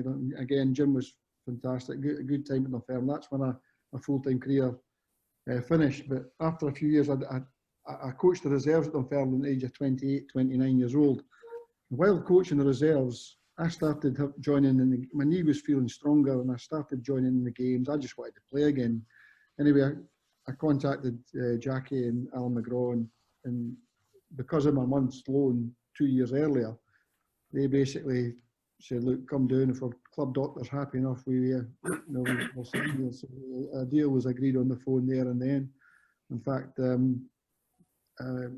remember Bill McMurdo, the agent, he had been in touch with him. I was trying to get back in the game as a player. And Bill phoned me like that same night. Dundee was offering an awful lot more money than Morton. It was a league higher back in the Premier League and a lot more money than Morton were paying. But Alan, McGraw and Jackie were so good to deal with, and so good. I enjoyed my month there before, and I had agreed verbally a deal on the phone. So I ended up going down to Morton. But I was living in the north of Scotland, commuting to Greenock. It was a long drive, that 4-hour drive to Greenock. It was madness, really. It should never have, it was a long shot for Morton. It was a long shot for me. I probably shouldn't have tried to play again. I was ruled out of the game with an injury, and I never recovered my fitness. I shouldn't have played when Morton ended up 3 months later. Forest, Harry McFadden came in and brought me up to Forest, and I did try and play at Forest to start with the first season, but I remember when we talked about the pass back rule coming in. It was just about that time, and I was playing in the middle of the back four, and somebody, a young striker with a bit of pace went past, and I pulled his jersey and he gets sent off. And I realised very quickly I shouldn't be playing. I was trying to coach and play, and I thought, well, at least try and be half decent at one of them. So it was just I think all players, you want to play as long as you can, and I never really accepted that I had to give up the game at the age of 28 years old with an injury, and I just wanted to play. But really, I shouldn't have tried to make a comeback. And Morton didn't get any good value out of me, really, in that 3 months. I was actually the club captain. Alan took us down there with Jackie, and so John McMaster was the coach. It was a great management team, really nice people. Young Derek McInnes, our Aberdeen manager, was a young player at the club at the time. Derek was 17 years old, playing in the first team in the midfield with myself. So I enjoyed Morton. I just feel them or Dunfermline didn't really get any value out of me, I felt, but that's football. You can't do anything about it. You try your best, and injuries happen, and then the comeback, I never got back to the fitness that I needed to play as I should have been playing. So you cut your teeth coaching that some of the youngsters at Dunfermline. Probably was it Humbug Park, if I remember rightly, was the name of their training facility at Dunfermline. I can't remember the name. It was a golf driving range that took over. That's where we used to. And then Petrivi, the public park of Petrivi, we used to use that as well. I don't know what in recent years, but no, the Dunfermline were still are a great club. I'm still very friendly with Jim Leishman. I see him every time I'm in the Fife area. Last few Christmases, been out with a Christmas drink with Jim and a lot. Billy Braesby's the vice chairman at Dunfermline. So Dunfermline was poor for me football-wise, and injuries, and I felt they got virtually nothing out of me. But I did get some great friends at my time there, and lifelong, as I say, Billy and Leish, and it was no regrets of going there. And I got a wife for Dunfermline as well, so that's where I met Mandy, and Dunfermline did a lot to answer for as well. But I felt that they never got nothing out of me really as a player. Yeah. I did coach the reserves for a season on my player's contract. I was finished as a player. And the coaching position, the reserves come up, and Jim asked me to coach the reserves on my players' contract, which I absolutely loved. But Davy Moyes was brought in. Ian Munro was the assistant manager. I was friendly with Davy Moyes at the time, and they brought David in to coach the reserve team, and that's when I left to come up north to the north of Scotland. Mm-hmm. So it's funny how your paths and different people you cross different things. Leish was my I've a couple of more funny stories for you when you're ready to hear them. Yeah, well, Leish was my centre half in the schoolboy international team way back in 1970. I knew him when he had long black hair, and he was like a beanpole. He was thin, long black hair, and if he didn't get a ball, he got the man. But you must have some Leishman stories, surely. Yeah, I've got a lot, but probably couldn't tell them on this program. No, Jim's fantastic, amazing character. He would do anything to help you if he could, and he did with me. He looked after me as best as he could, and I'm good friends with him to this day. He's a great character, very funny man. Go with these couple of stories, George. Go and tell us. Yeah, just listening to. Well, first of all, Dave said he mentioned Pop Robson there at Carlisle. I was a young lad at West Ham. Pop was very good to me as a young player. I hadn't heard that name for a while, but he was a top player, Dave. Great player. And a really nice person. A really top player. I used to get all his Puma. Sponsorship wasn't so big in those days, but Pop was sponsored by Puma, and I used to get all his cast-offs and I used to break in his Puma boots for him. He used to get me to wear his boots before. They were soft enough as they were, but So I was Pop's little pet really as a 16-year-old boy at West Ham, but I've not seen him since then. It's a long. It's just interesting hearing his name there. Fantastic person, a top player. What a touch he had. We had some players at West Ham: Stuart Pearson, Pop Robson. The players that we had at that club was incredible. Really, Van der Elst was European Footballer of the Year. Brooken, Bonds. You go on and on. There was so many good players over that era. But the stories.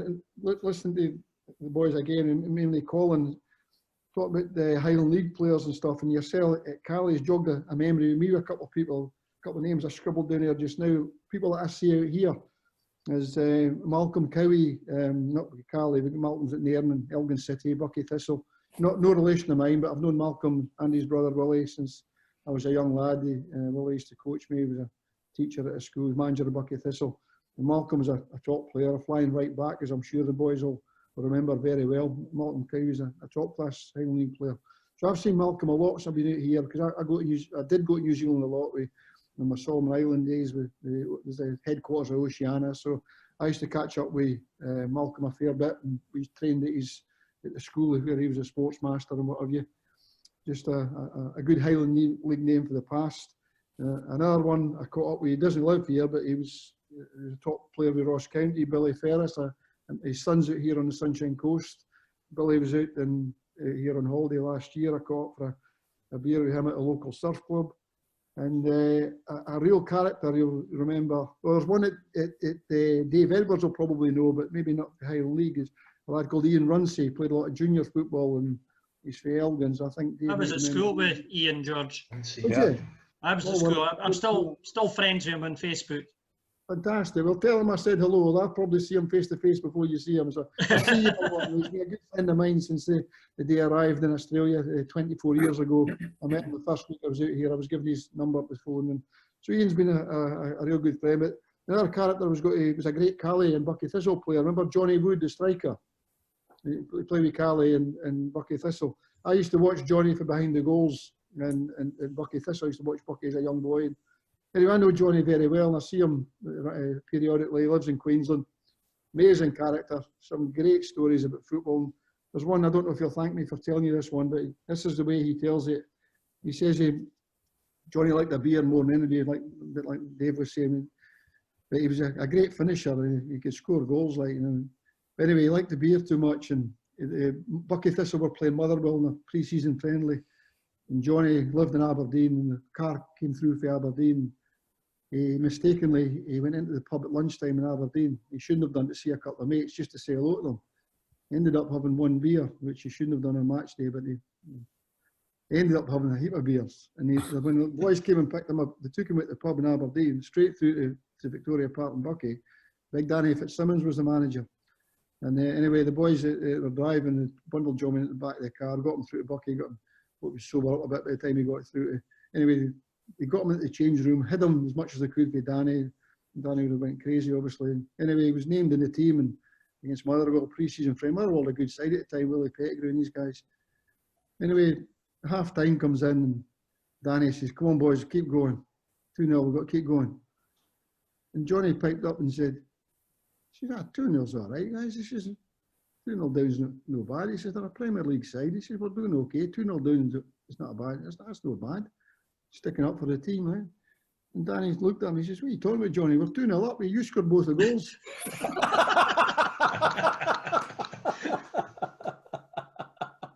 Final score was 5-3 to Motherwell. And if you check up, I believe it, I checked, I'm pretty sure I'm right in saying it. Motherwell won the game 5-3. Johnny scored in his third goal in the second half. He says he was put clean through on the keeper. And he was still feeling the effects of the beer at lunchtime. He took a stumble to that way, and the keeper dived that way, and he rolled the ball to the other side of the net and scored his hat-trick. Where's it's true? I don't know how. Probably very exaggerated. It's a good story. Brilliant, George, brilliant. You mentioned Malcolm Cowie. We were on holiday many years ago now to New Zealand. We caught up with Malcolm, with a meal with him, and he took us to the school, St Kernaghan's, where he was head of PE. The facilities there were unbelievable. They even had an 8-lane boating lake, like a marina, and they could row up that 8 lanes. Just magnificent facilities for all sports. And He's just received an award. It's their equivalent of the MBE, I think, from the Prime Minister last year.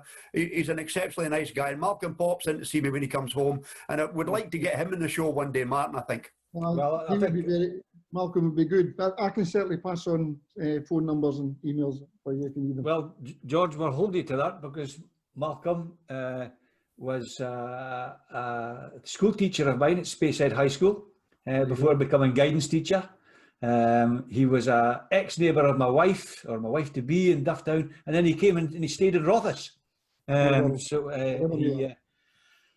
He finished, I think, his career, his playing career. He ended his playing career at Rothas, if I remember correctly. So, you know, I remember he was a fullback at Bucky, who fast. He was a very good player.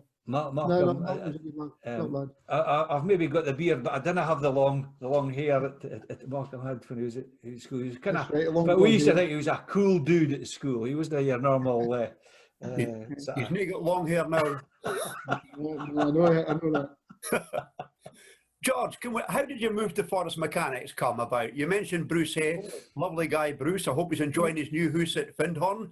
How did it come about? It was Harry McFadden. I think Forest had been doing exceptionally well in the previous 5 years, and I soon changed that, but they had been doing very, very well. But it was when I was at Morton, the time I signed for Morton, and I'd been commuting, and Harry sort of heard about it. I was travelling to the north, and I met him by coincidence one day in Elgin, and I was introduced to him, and just said he asked me what I was doing. So I'm back living in the north, but I'm trying to. It was a crazy situation. It should never ever really have been allowed to happen. Community up there, but that's where it was. And when Harry put two and two together, and he says, "Would you be?" I said, "Yes, I really can't handle the travelling." He says, "Will I come back?" And I said, "Yeah, definitely." And so he spoke to his board and got into Morton, and they managed to. Basically, I was transferred from Morton to Forest as a player coach. But a year later, things went wrong with Harry, and then Harry and Bobby Gray both left, and I was offered the manager's job, and it was difficult because we were, as I say, Forest had a really good side, a lot of good players, Graham Cameron, Ronnie Dunbar, who's over in New Zealand nowadays, and a lot of good players for us. Brian Minty, Kevin Walker, they're a good. And I think they had a sort of purple 4 or 5 years, didn't they? Won a lot of trophies, but I felt the team had grown old together. I don't think they were replaced at the right times, and too many players had grown old at the same time. So I think I know they'd have a job at Forest. Finances weren't very flush, and we had to try and you bring in young players and try and. But anyway, I spent about 4 or 5 years at Forest, and it was really enjoyable. It was hard, but it was very enjoyable. And as I said, I learned a lot about the managed people, and no regrets about the Forest Mechanics. I thoroughly enjoyed my time there. If I hadn't been emigrating to Australia, we decided to emigrate. That was a life decision. Mandy was born in Australia, and we could get the proper paperwork to come into the country. And I had seen a breakfast TV programme for Sydney Harbour with sun in December, and it was pouring rain, and just after New Year in Doherty, and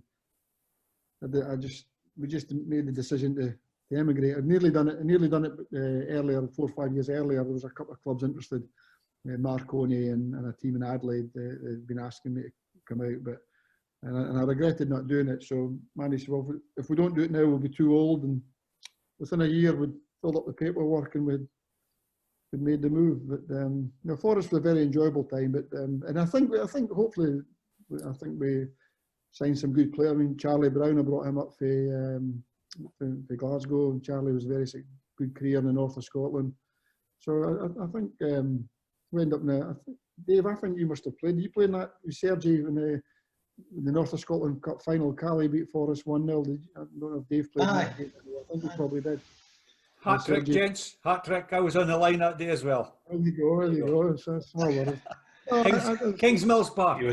You would never have kept up with me. It was off. George, I can admit now, it was offsides. I wouldn't have said nothing. George, very shortly we'll look at your international career, but for the moment, it's back to Martin. Okay, thank you. That was brilliant. That was just perfect time, George, because that was going to be my next question to see if David actually played in that game. The other linesman that day is currently chairman of Forest Mechanics, Dave McDonald. Oh, is it? There you go, Dave McDonald. No, I So didn't know there, it's all same people, just different places. that. Good stuff. Colin, or should I say Al Heed, at There the you go. ripe old age of 26. 26, yeah. Take on the mantle. Now we've put out a wee feeler whilst we're recording the show. People out in Twitter land don't actually know who the guests are going to be. We've put out sort of teasers, and there's a lot of speculation as to who the youngster. Because I've said I think you're probably one of the youngest ever managers in the Highland League at 26. Nobody, it's going to be a real coupon buster because nobody's managed to guess so far who it is. There's lots of suggestions. It's Dean Donaldson and such like. Dave, you could maybe tell us who has there been anybody younger than 26? Greg Carroll's come close to it, I think. Right.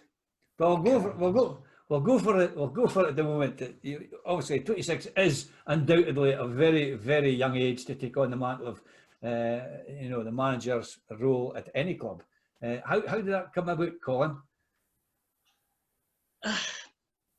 I don't know how it actually came about. It's at the time I was at Lossie, there was a lot of local lads played, and the guy who started this was a youngster called Kevin Mitchell, and Kevin was a very gifted player, but just didn't have that seriousness to take it to the next level.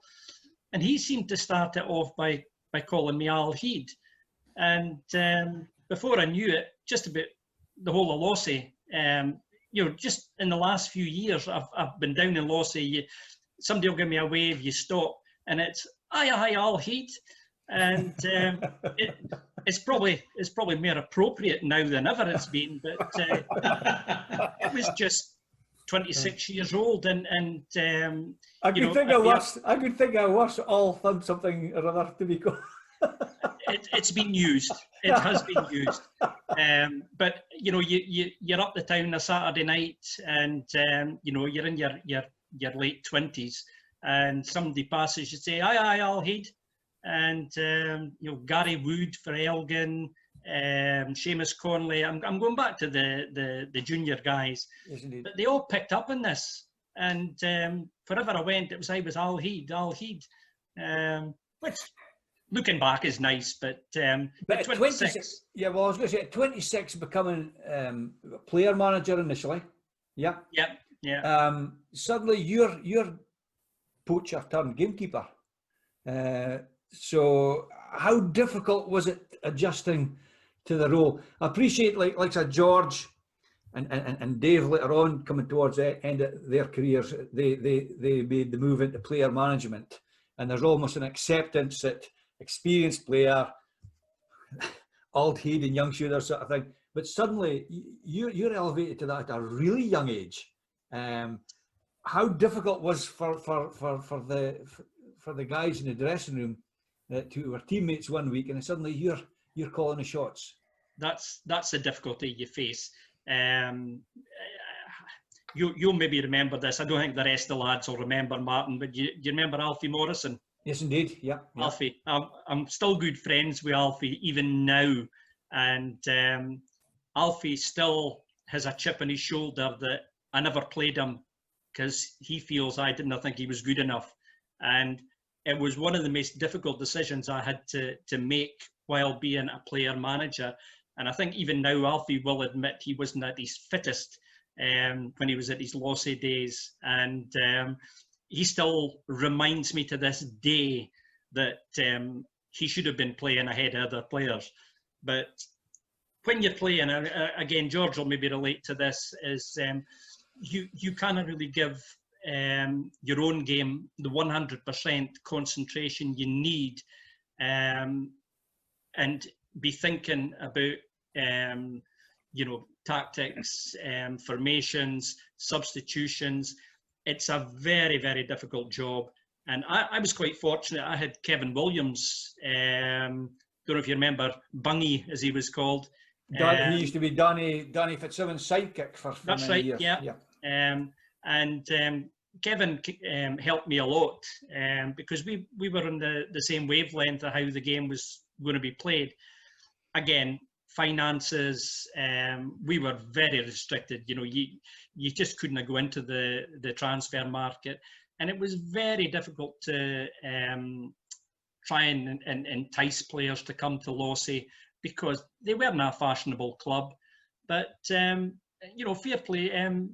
Bert White came along, and Bert was a character, and he did sink a bit of money into the club, and we got the new changing rooms, and we had somebody who started mending the tatty field. One thing that I was, again, you probably relate to this, Martin, I was really big on shouting. As you know, I had quite a lot to say during the game while I was playing, but an awful lot of the youngsters coming through were very, very quiet. They didn't understand man on, turn, knock it left, all these things. Or as Alec Caldwell used to say, shuttle over. I used to waking up in the morning, and all I could hear in my head was shuttle over, shuttle over. So, one of the training sessions, I was trying to encourage the youngsters to shout, and I used to tell them to go up to the top end of Grant Park, and I says, I've just been into the dressing room to get your wallet out your pocket. If you want your wallet back, you shout my name so that I can hear you. And they would be up at the other end of the park, and are you not wanting your money? Can I hear you? And this was my way of getting them to learn how to shout. And I says, you think you're playing, you shout as loud as that during the game, we'll be fine. And it's funny how you say that, because we're talking about former Forest Mechanics goalkeeper Bobby Gray just the other week there, and I was mentioning the fact that if it's not very often I was in the penalty area, but if I had to be in the penalty area, there'd be a shout, get up, Bobby Gray, and everybody, including me, used to, you know, there was no doubt whatsoever who was coming for the ball, and God help you, opponent, teammate, match officials, Bobby Gray would made it loud and clear, and it was just a big booming voice. So you're right, you know, to be able to shout instructions. It is, and you know, this is the mentality of footballers. What I used to do is every training night, I would take a Mars bar down, and I told them whoever was the best trainer on the night got the Mars bar. And it's amazing the psychology that these guys wanted a Mars bar. If they had any sense, they'd buy themselves a Mars bar before they came to training. But it was trying to install this winning mentality into them and getting more out of them with just simple psychology. And well, the rest history, isn't it? It's funny. It's why you talk. 1-0. You're mentioning that you said you've got Alec Caldwell shouting shuttle over when you sort of waking up in the morning. I'm thinking I used to have similar situations. I used to wake up in the morning after a game at Batadu, and all I could hear is Willie Miller going, "Linesman, get your effing flag up." I did try to help many a referee while I was playing. You remember we just called him Fairy. I try to remember his name. Oh, he went very tall. And he actually went on further in the game. Phil Barnett. Well, Fairy was refereeing our game. I think it was New Elgin against Kinloss, and he actually came up to me and said to me, "Will you shut up?" He says, "I've had enough of you." And I actually respected him for just shouting back at me. He just had enough. And I keep harping back to referees. I think it's because I was involved with them so often. But I think that was the same person. who came up to me after what I thought was an innocuous tackle, and he just said to me, he says, right, he says, I've had enough of you. He said, you're going off. And I says, I hardly touched him.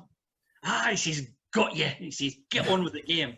What he did was, on the Tuesday night at the referees' meeting, he told all the referees, and it must have been for the rest of the season, every referee that came in to check the boots before the games all said to me, I hear Ferry got a good one on you. Yeah. Every week. So I must have had an impact on referees. And then, we don't know the exact date, but it was towards the late 80s, must be the pinnacle of your career, Colin. You signed for the mighty Rothas. You know, I know we sometimes have a wee snigger about that, but I only had a short time up at Rothas. You notice I loved it up there, and Johnny Cowie was manager at the time, and I suppose that must have been a wee bit of a risk for Johnny, because obviously I had a bit of managerial sort of career behind me, and I was never slow to speak out about things. And just to let you know, nothing's changed. I have to say, Colin, can I just correct you there? Johnny Cowie didn't actually sign you. I actually signed you. It's me that did the paperwork. A man, none of you guys have ever signed a player in your puff. The secretaries sign all the players. It was actually, I apologise. I apologise. I'm pulling your leg, but it was, it wasn't until I was liaising the dates and saying, it had to be me. I was a secretary at that time. I remember the it was a pre-season tournament. Is it the Quaich Cup? The McKessick Quaich, donated by Douglas McKessick, yes. Well, there you go. And I always remember this was, there was Hearts, Aberdeen and Elgin City playing this Saturday, Sunday round robin type thing. And my memory, it was Theo Snelder's first game for Aberdeen. But in that group of players was Willie Miller, McLeish, Black, Hewitt, all these type of guys were all playing. And we lost on the Saturday morning 10-0, I think it was. And I can't remember if we ended up playing Hearts on the Sunday or if it was Elgin City. I think it was Elgin City. And then Aberdeen played Hearts in the final. But yeah, for a pre-season game, that was tough going. That was literally men against boys. Oh, I can remember what that particular weekend was. St Johnstone played in the final, and Alec Totten was at a game in the morning, and when he was watching the third, fourth playoff on the Sunday morning, and he put it to Mike Marson, who had a rather distinctive haircut. He had a rather distinctive haircut, and Alec Totten was turning to the director saying, "I saw that guy last night. I can't believe he's playing football today," because there was no change to the normal Saturday night routine for some of the Rothas guys, obviously.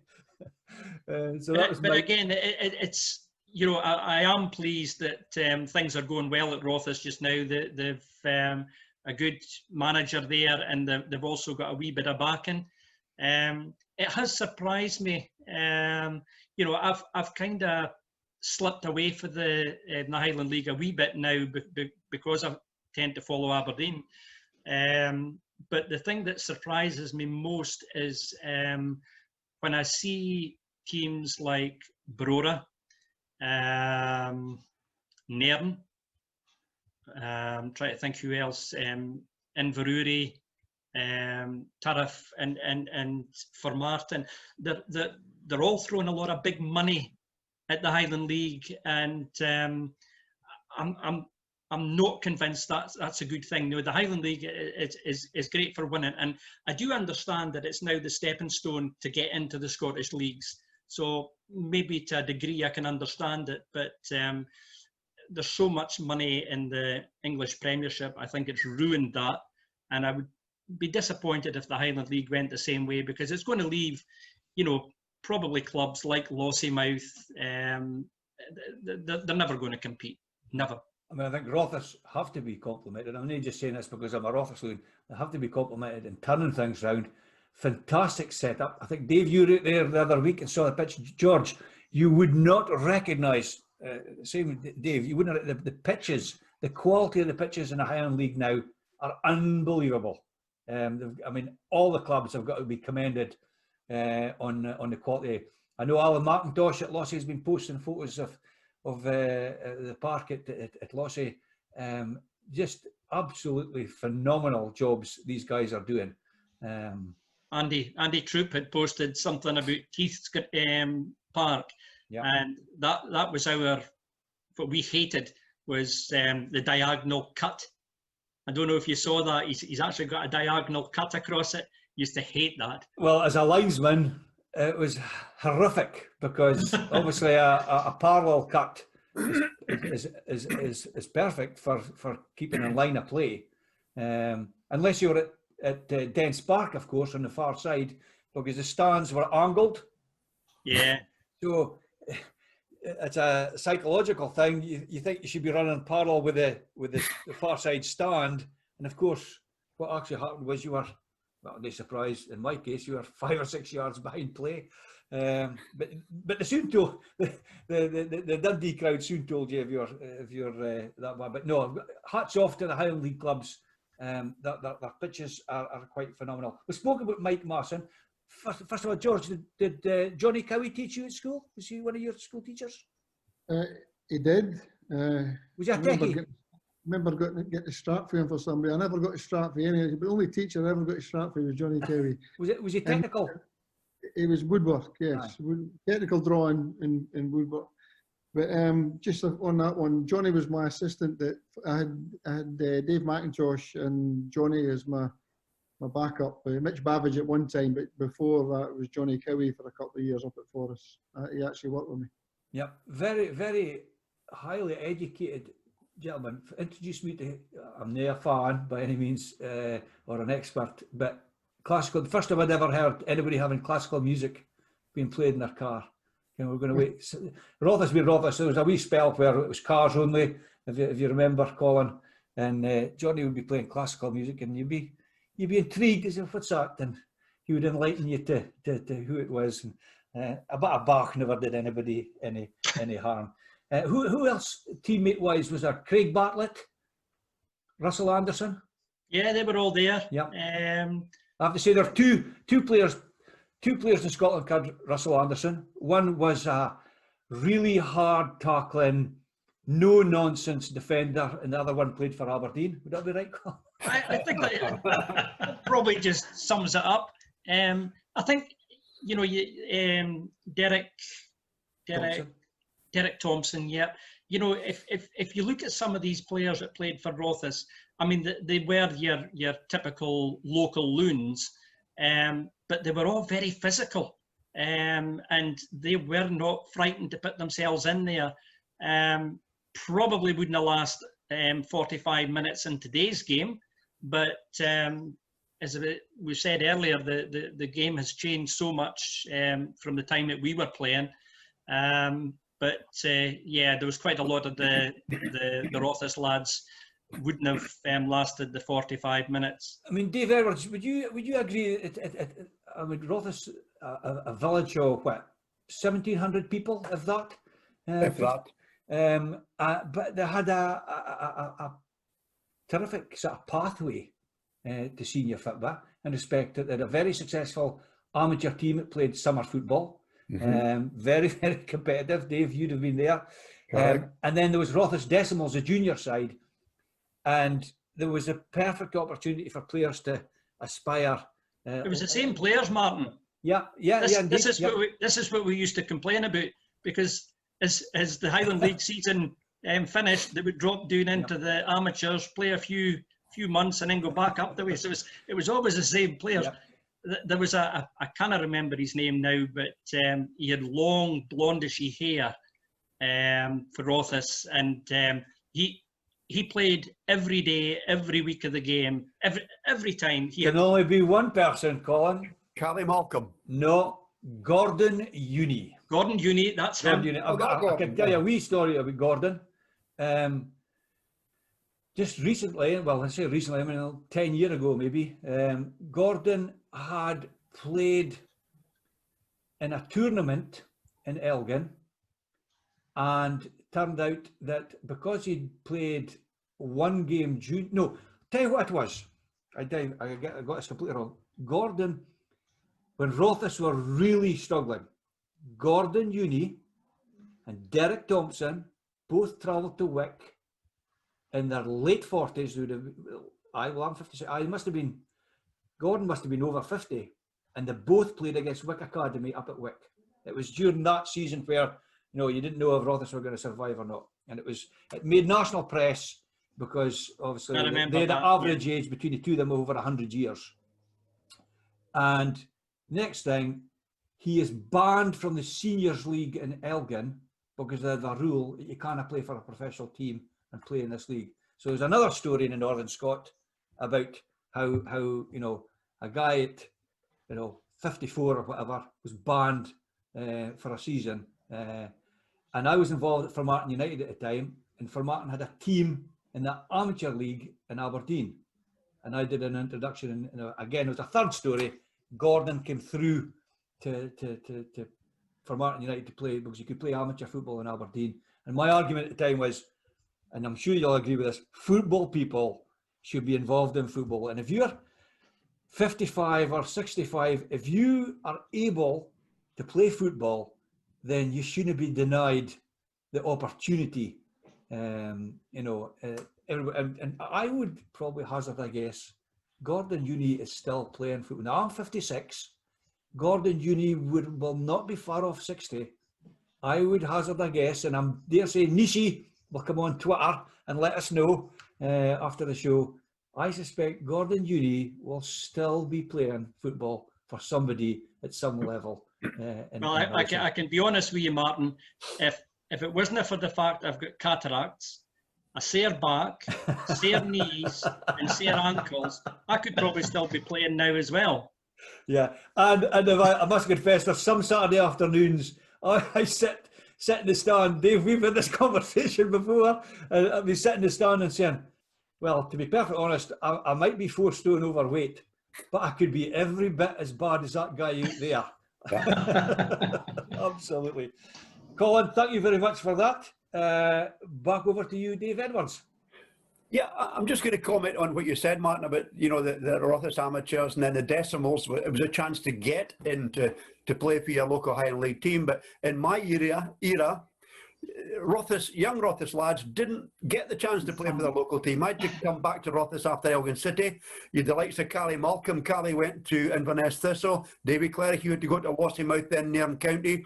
And the best player ever to come out of Rothas, you'll maybe not agree with me, Abby Stephen was with Nairn County and Callie.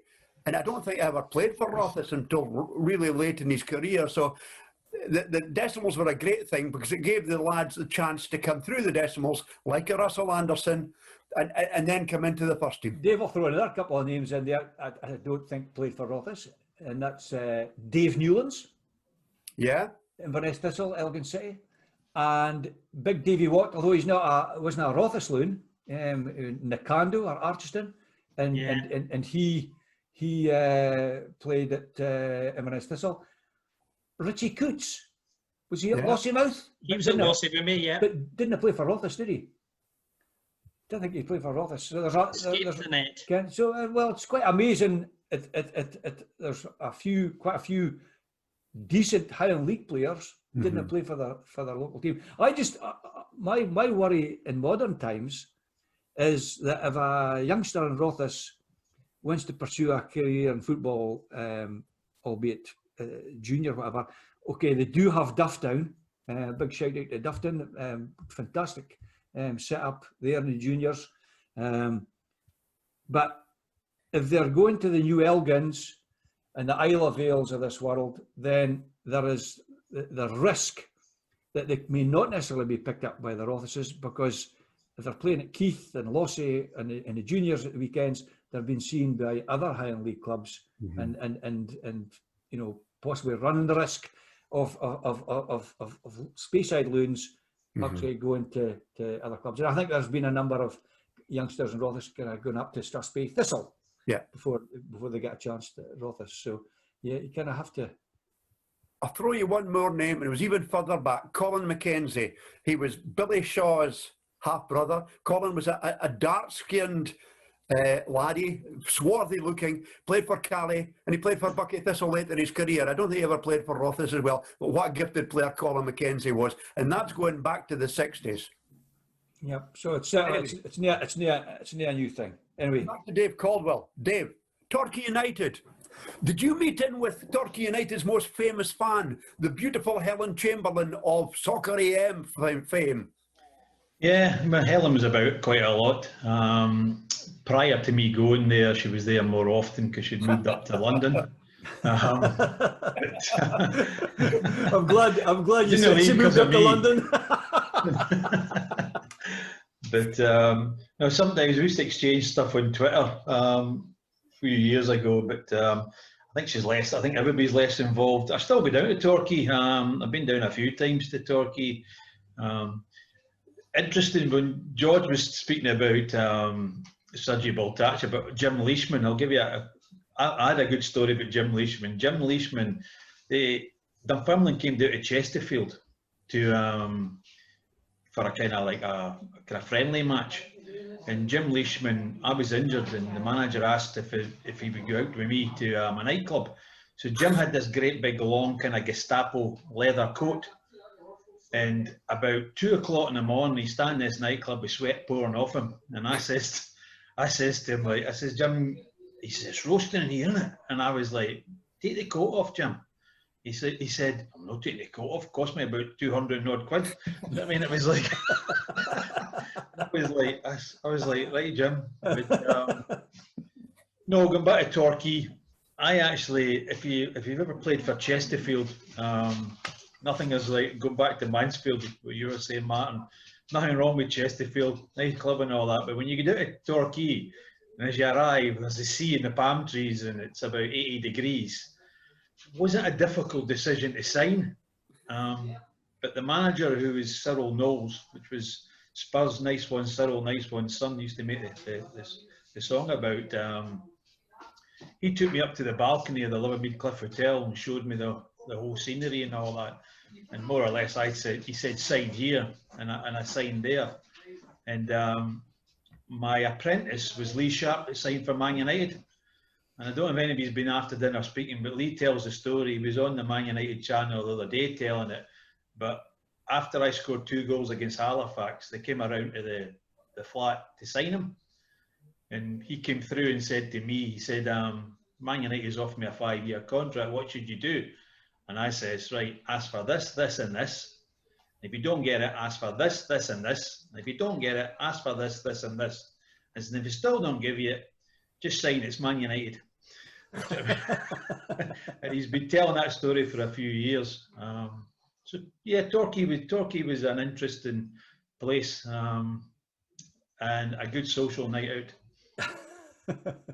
And after Torquay, is a wee taste of football in Europe, Dave? Yeah, well, I went to Belgium, again, more or less for the money and just for a little bit of experience in Belgium. They were a feeder. There was the 3 foreign player rule at the time. And I got caught in the Bosman ruling at the end of it. And it wasn't an enjoyable time. I broke my ankle. And I was supposed to go to this club and then go to Racing Genk, was the plan as part of the 3 foreign, and it never materialised. But the money they were throwing at us was incredible. So one of the reasons I was there. Yeah, and after a wee loan spell back at Torquay, it was back to Chesterfield, another club you knew well. Well, I went to South Africa first. I had a year in South Africa, and if you've ever seen the film The Hangover, that was what it was like. So the year in South Africa was like the film The Hangover. It was just absolutely bonkers.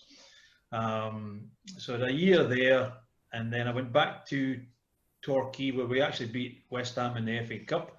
Sorry, George, but and I broke Alvin Martin's nose, I think, during the game. So we won that game, and then I was back there. Then I had to go back. Well, I decided at the end of that time to go back to Chesterfield, where I did my knee against Sheffield United and had a cartilage shaver at the age of, I don't know what I was, and that was when I decided it was maybe time to call it a day in professional football. Cabarfe took a wee while in them days, Dave. Yeah, well, the guy that did my knee did Prince Charles's elbow when he fell off his polo pony, but he was a hell of a lot better at elbows than he was with knees. I mean, he said it would, I mean, to be fair, he said it would be perfect. He didn't say it would take a year to get perfect. Do you know what I mean? So, and it actually, the funny thing, when I did sign for Cali, he was right, because see, after I decided to retire from professional football because of the knee, weird and wonderfully enough, about 2 weeks later, my knee was perfect. It was fine when I was with Cali, and even to this day, still perfect. So yeah, and it was full circle for your football career back at Telford Street with Caledonian. Yeah, well, Sergi Bertaccia was there, and Sergi was, I mean, phenomenal. Dynamo Kiev, great player. His first, I think the first game was when he came in, because John Docherty was manager, and his first game when he came in, he said, right, it was against Fort William, and he came into the dressing room, and the wee kit man, wee Alec, was in the dressing room, and he just basically came in. He said, right, sit down, my name's Sergi Bertaccia. Okay, team for the day is you, and you. And away he went, and wee Alec, who was a clever one in the dressing room, went, that's only 9. Right? So Alec ran down the corridor and said to Sergi, he goes, Sergi, he said, that's only 9. So he come back in, he goes, okay, aye, sorry, you, and you go, sir, and okay, don't worry. He said, listen, guys, don't worry, it's only Fort William. Martin, I've got a wee Sergi Bertaccia story, if you don't mind. Cali had been drawn away to Wick Academy in the North of Scotland Cup, and at that time they played it on a Saturday. So the first team were wherever, Albion Rovers or whatever at the time. So they put up a reserve team up to Wick, which I refereed. And after the game, Big Les Fridge came across and said, any chance I lift back to Inverness, if you shooting straight away? Paul Cherry, who's Perth based, and Les, and I said, well, it doesn't look too good, me taking Cali players back in the car, but that's my car down there, here's my keys. If you happen to be sitting in my car when I'm going away, nobody will be none the wiser. So we're going down the road, and Paul Cherry told me the story about Sergi. Paul Cherry would pick up Sergi every morning to go to training at St Johnstone, and he was taking English lessons at the time. Aye, Sergi was, not Paul Cherry. And Paul said, so how's it coming on? How's the English lessons coming on? And he says, oh, this is not good move. This is real bad. We have lessons. We do paperwork. I understand everything. My wife also, we all understand. We watch television. We do not understand anything. We are lost. We do not know. We are thinking this is not good. Maybe give up. Turns out he'd been watching the Gaelic channel. So, fortunately, he did get a grasp of the language in the end, that's for sure. Sorry, Dave. He was good. I think I took a full back out, and how's the phone ringing? I took the full back out, and he basically said after the game, he said, "Oh, great tackle, great tackle." He said, "You professional." And I said, "Is he okay?" He said, "No, I think he's gone to hospital, but hey."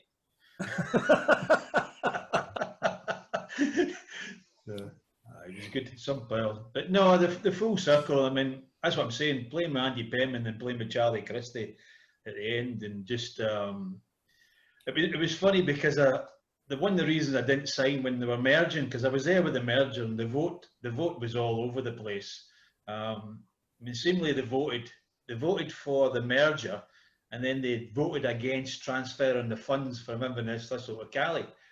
So there was a bit of politics at the time, and the first game was going to be, I think it was Stranraer away or something like that. And I was at the time just, I don't fancy playing here next season. Do you know what I mean? I don't just. So that's when I signed for Cove, and our first game was Wick away. There you go. So, and you'd be delighted to see what Cove have done since, I'm sure, Dave.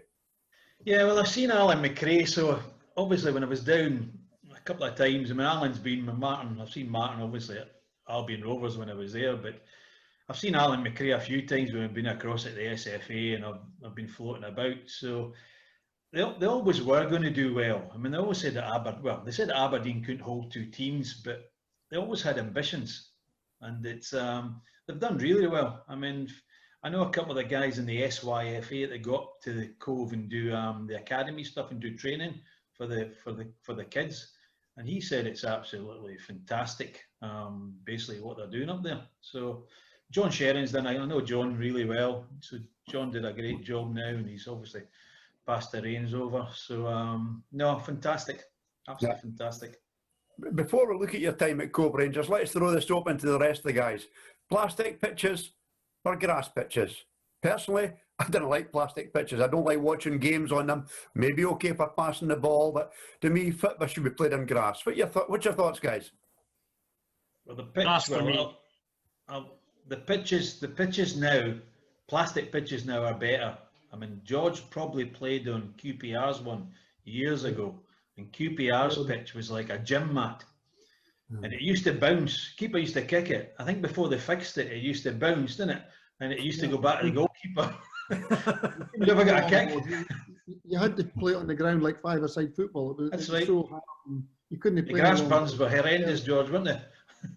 Yeah, but you're right what you're saying. There's been a massive advancement in technology, and I think everybody, 99% of people would agree it's far better to play on grass is better. You know, it's more enjoyable, it's more true, and you know, it's a better game on grass for sure. But the synthetic pitches has been an absolute lifesaver. And I take groups for Australia over the UK. I've done for the last 9-10 years, and you know, the facilities throughout England and Scotland and the fields are just fabulous nowadays. And from a training, you know, a wear and tear perspective, and besides some of the grounds that we used to play on and train on, I think they've been an absolute lifesaver for countries like Scotland and you know, countries with bad weather.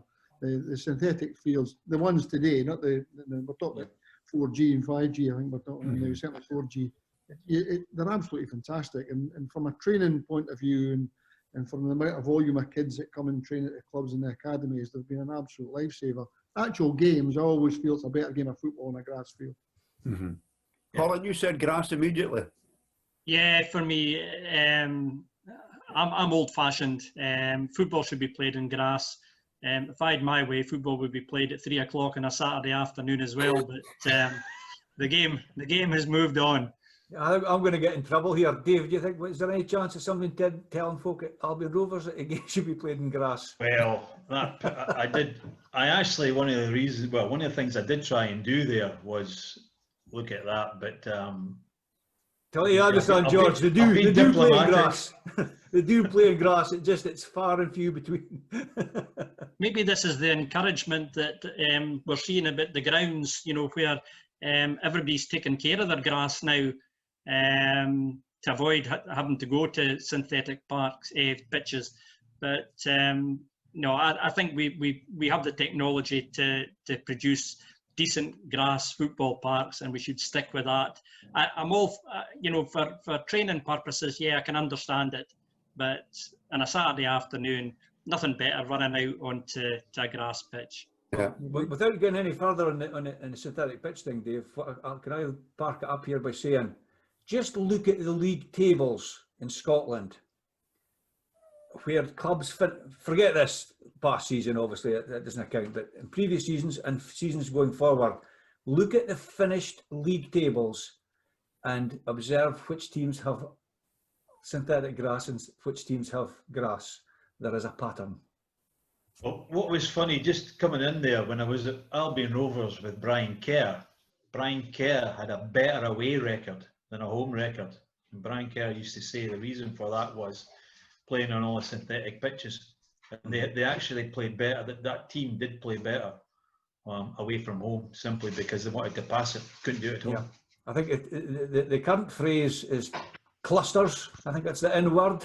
Well, I think you'll find if you look at league tables in Scotland, there are clusters on how successful or unsuccessful teams, depending on what kind of pitches. It actually makes for interesting reading. Sorry for diverting away on a tangent there, Martin, but I thought it was an interesting one. Back Absolutely. to you. George, you told us that you were watching breakfast TV one morning, and you got the sudden urge to head out to Australia. How long did that take? How difficult was it? Did you have any jobs lined up? You know, what is exactly the process? I had a friend that was a West Ham supporter. I got to know him in my local pub and where I lived in London, and he'd emigrated and he kept in touch with me and he kept sending me letters and photos. At that time it was letters and photos, it wasn't the internet like today, but he sent me all this stuff and photos and whatever, and eventually I just, well, let's go and try it. It was so random. It wasn't planned over a long period. It was basically, you know, I knew he was there. I had these letters and photos and stuff when he was getting on fine, but when after 4 days of celebrating New Year in Doherty and Buckie, it was pouring rain early in January and freezing cold, and I just made the comment, and Mandy surprised me and said, well, we'll better do something about it now or we'll be too old. So that was all I needed, and I think I left home went down to London, 15-year-old, on a trial of my own. I left home at 16. I'd been all over the place, and I just had that sort of desire. It was also a football decision because football was all I knew. And around about that time, my brother-in-law who's since passed away, but he had a very good job in the oil rigs, and he offered to get me a job in oil rigs, which was very well paid. And you know, it might have been the way I should have gone for the sake of my family and for this, but I was still hanging on to football and still felt that I had something to offer football. And although I really enjoyed the Highland League, I absolutely loved it. I felt that once you were there, you were there. I don't think there's many coaches or managers. Ian McNeil was maybe one. Stevie Patterson was one. There's no many who's gone for. I don't think. I'll correct me if I'm wrong, but to my knowledge at that time, I couldn't think of. I think you were kind of classed as a Highland League manager. Not that you should be, but I think that's the way it was. And I still wanted to. You know, I felt I had a good background in the game, and I'd worked and played with some really good people, and listened to a lot of good things and a lot of bad things as well. You learn from both. And I just had a desire and a passion. I wanted to coach, and I wanted to try and still. So I had no idea what I was going to. It was a shot to nothing. We just sold up and took a leap in the dark, basically, and a leap of faith. And was there a network of expats give you a bit of support when you were out there? Because I know from a similar experience didn't quite work out, but I went across the States to New Jersey to work, and I went out initially in the hope to take my wife and my family out, and unfortunately in New Jersey there was a restriction that my wife wasn't allowed to work for 2 years. She wasn't even allowed to volunteer, at charity shops or anything. Now the key for us was, ultimately I couldn't get a green card anyway, but the key thing for us was I knew that if my wife was sitting at home all day while I was at work, she was going to be pining for being back home, missing her pals, etc. Whereas it might have been the case that had she been working, at least she was kept occupied, part of a circle of friends, etc., and would get busy in that respect. Now that didn't materialise. Was there something in place for you guys? There's so many expats in Australia. I think Australia, of all countries in the world, is probably the easiest place. Although it's so far away, it's probably the easiest place to come out to. There's so many Scottish and English people. Well, for all countries. It's such a mixed race country. It's unbelievable. They're from everywhere out here.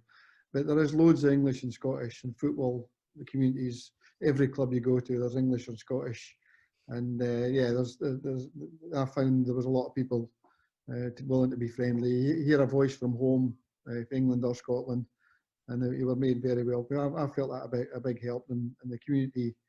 Yeah, I met Ian Runcie within a week of being here. Gary McDowell, his brother Kenny, was at Celtic and manager Rangers at one time. Gary McDowell played for Hamilton and came to Australia years ago. Gary played about 30 times for Australia.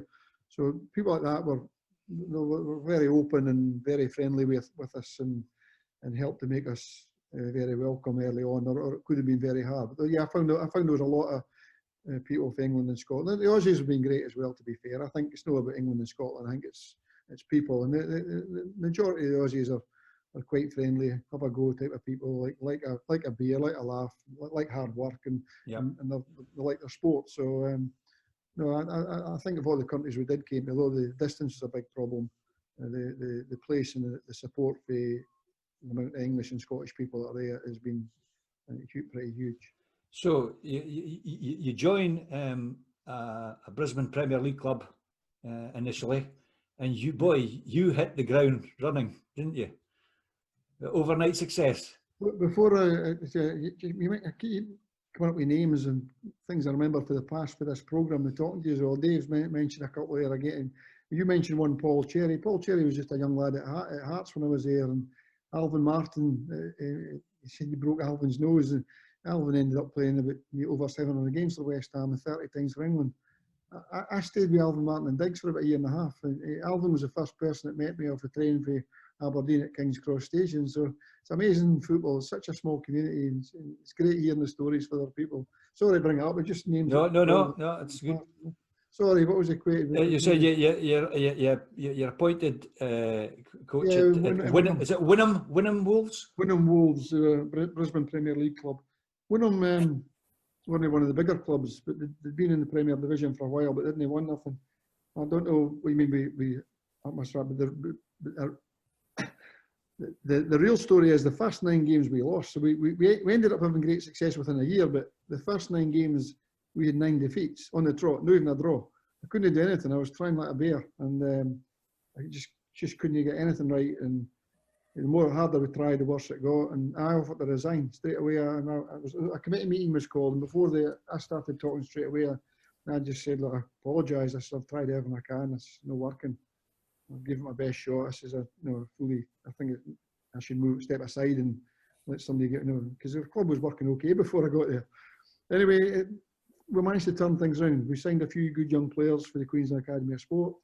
We've got a couple of experienced boys that had sort of retired. We got them back out of retirement, and we got the place buzzing, and we won the Queensland Cup that year, which was pretty miraculous.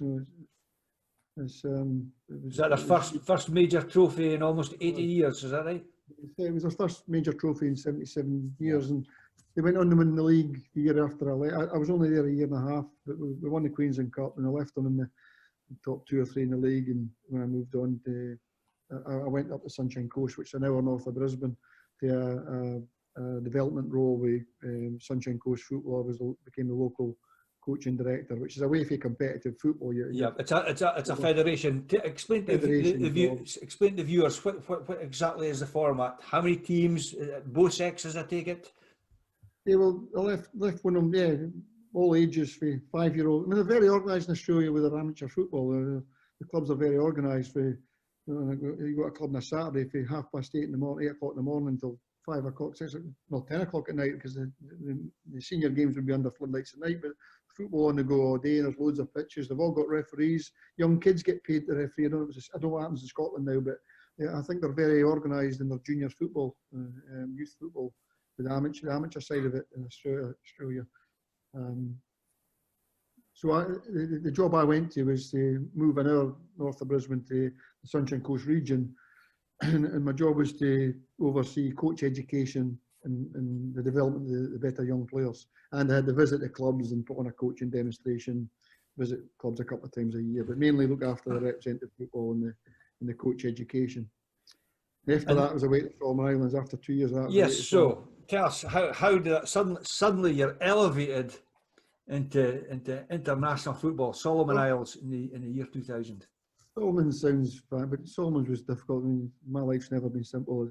I get there in a third world country. It was jobs that was sponsored by FIFA. They wanted to try and raise the standard of football throughout the world, and they were well-paid jobs by FIFA, and I was very lucky to get in. I could have gone to Cook Islands or the Solomon Islands. The advice I got, Cook Islands is far nicer, easy job, same money, but Solomon Islands have got players and they can play.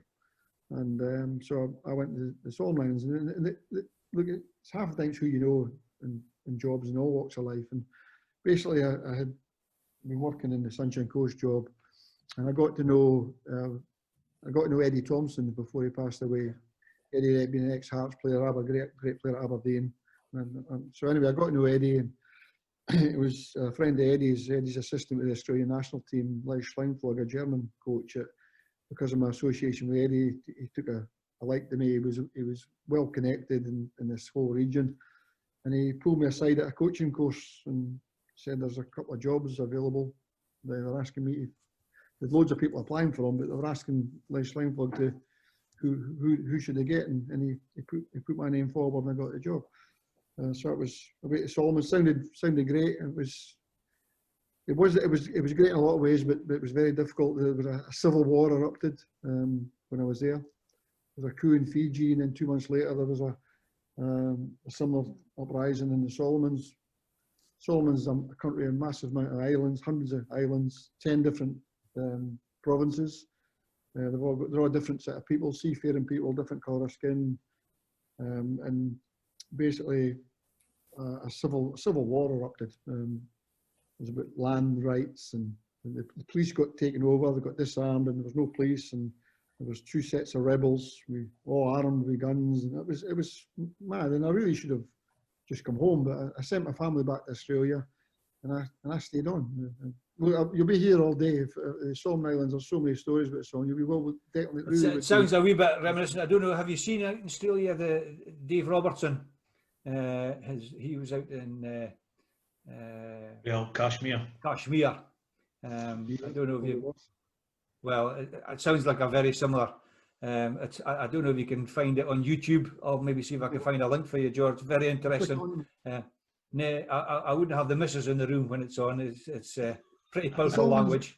Solomons is like, for some things, like for scuba diving, that's one of the best in the world, I reckon. And some beautiful islands, you know, all the different. It was a difficult time. I ended up being there 3.5 years. I was up on a 2-year contract, and I stayed and extended for a 1.5 years.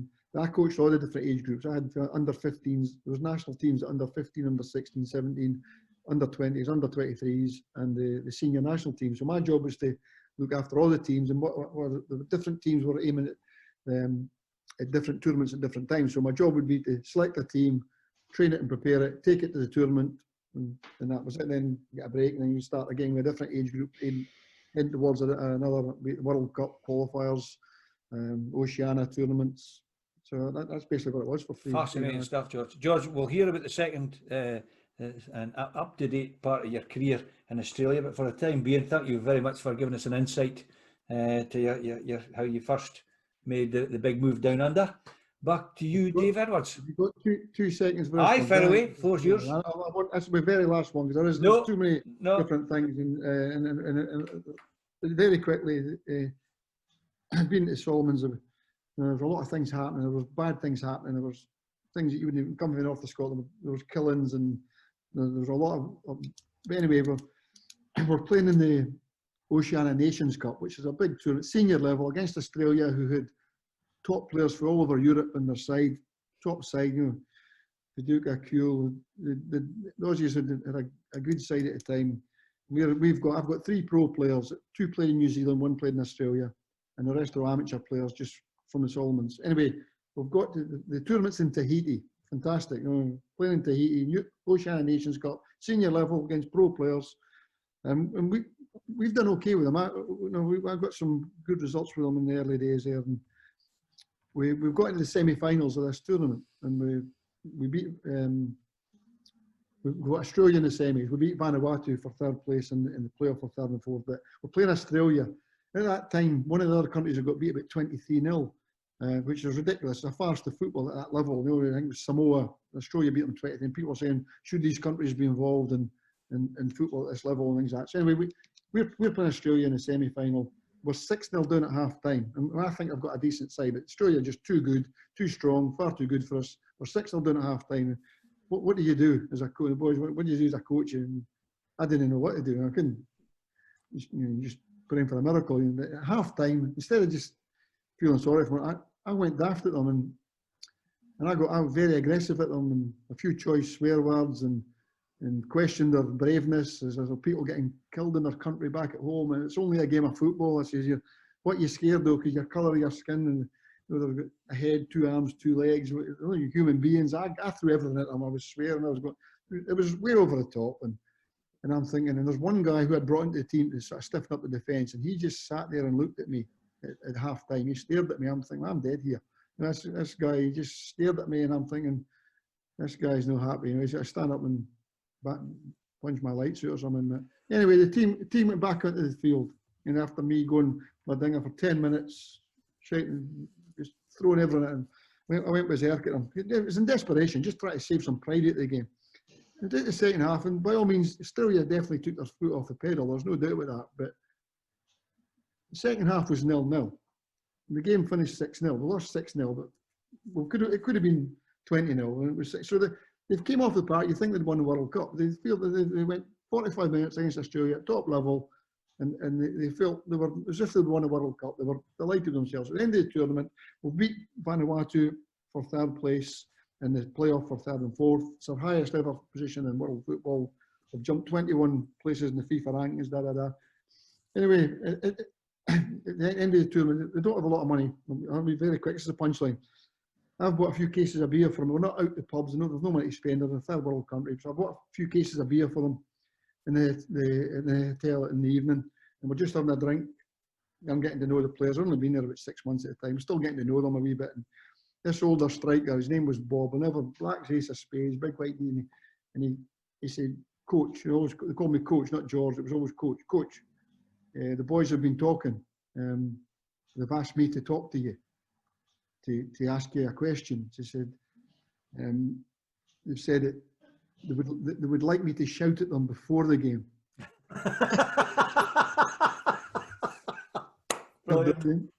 Anyway, all good. Cheers. Great story. Dave. You obviously had Colin Kier's Mars bar at half time, George. That's what it was. Works every time. Colin, let's go back. The end of your Highland League career, but after that, you had a decade, a really enjoyable decade for you in junior football, starting when you were Elgin before you moved on to Forest Thistle. Yeah, I think like every footballer, you reach a certain age, and sometimes, you know, dropping down a level, you know, can be seen as detrimental. I just enjoyed playing football. I was picking up with George. George was saying the same, that, you know, he just enjoyed playing. And that's what prompted me to leave Keith in 81, I think it was. I could have held on another 4 or 6 weeks. We were heading for the 3rd league title in the trot. But Bobby had, he used me on the bench more than I was happy to take. So I said to him, I says, look, I want to move. I really enjoy playing here, but playing is what I want to do. And that's when I moved across to Lossie again. And it's just the same with going back down into the juniors. I just enjoyed playing football. And I've always had this mentality that when I'm playing, I try and help people round about me. And that included referees, Martin. I tried to help them as well with their game. And there was a lot of youngsters, and I tried to make things simple for them. One of the biggest influences that I ever had in my life, and you've already mentioned his name, was Spencer Lyon. Spencer came to Lossie, again, just towards the twilight of his career. And Spenny, he's not tall, but he put himself in at centre half, and I was playing behind him. And big ball punted right up the park, and I shouted to Spenny, away! No. Spenny took it on his chest, one touch with his foot, and then he just played a wee 10-yard pass to the side. And that had such an impact on me. I always remember that, and I tried to adopt that where there's a lack of the shout, or, you know, being aware of what's round about me, rather than just putting the ball away again, try and get it under control and start to build something for the back with simple passes. That stuck with me for forever. forever. It was just a philosophy of how the game should be done. And Spenny was a big influence just with that single move that he did. And his fiery red hair. He was a passionate player, Spenny, wasn't he?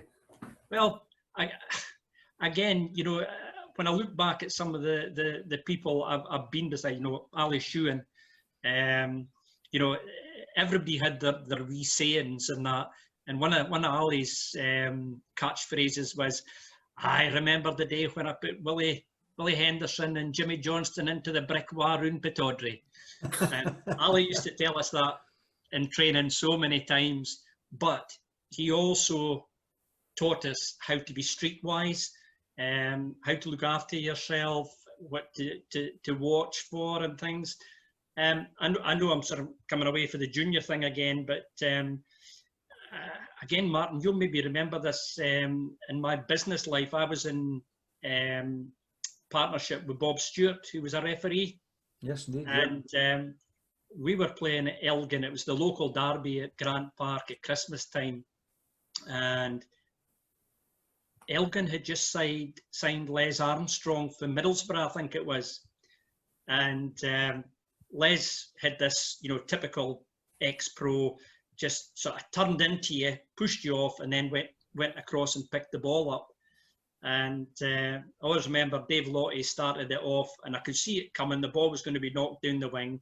So when Les turned round to give me the push, I did a wee sidestep and tripped him. And then I went across and picked the ball up. And Bob was just positioned ahead of me, and he had his back to me. And for years, he always asked me, he says, "Did you hit him, as in punch him?" I says, "No." I says, "I just anticipated."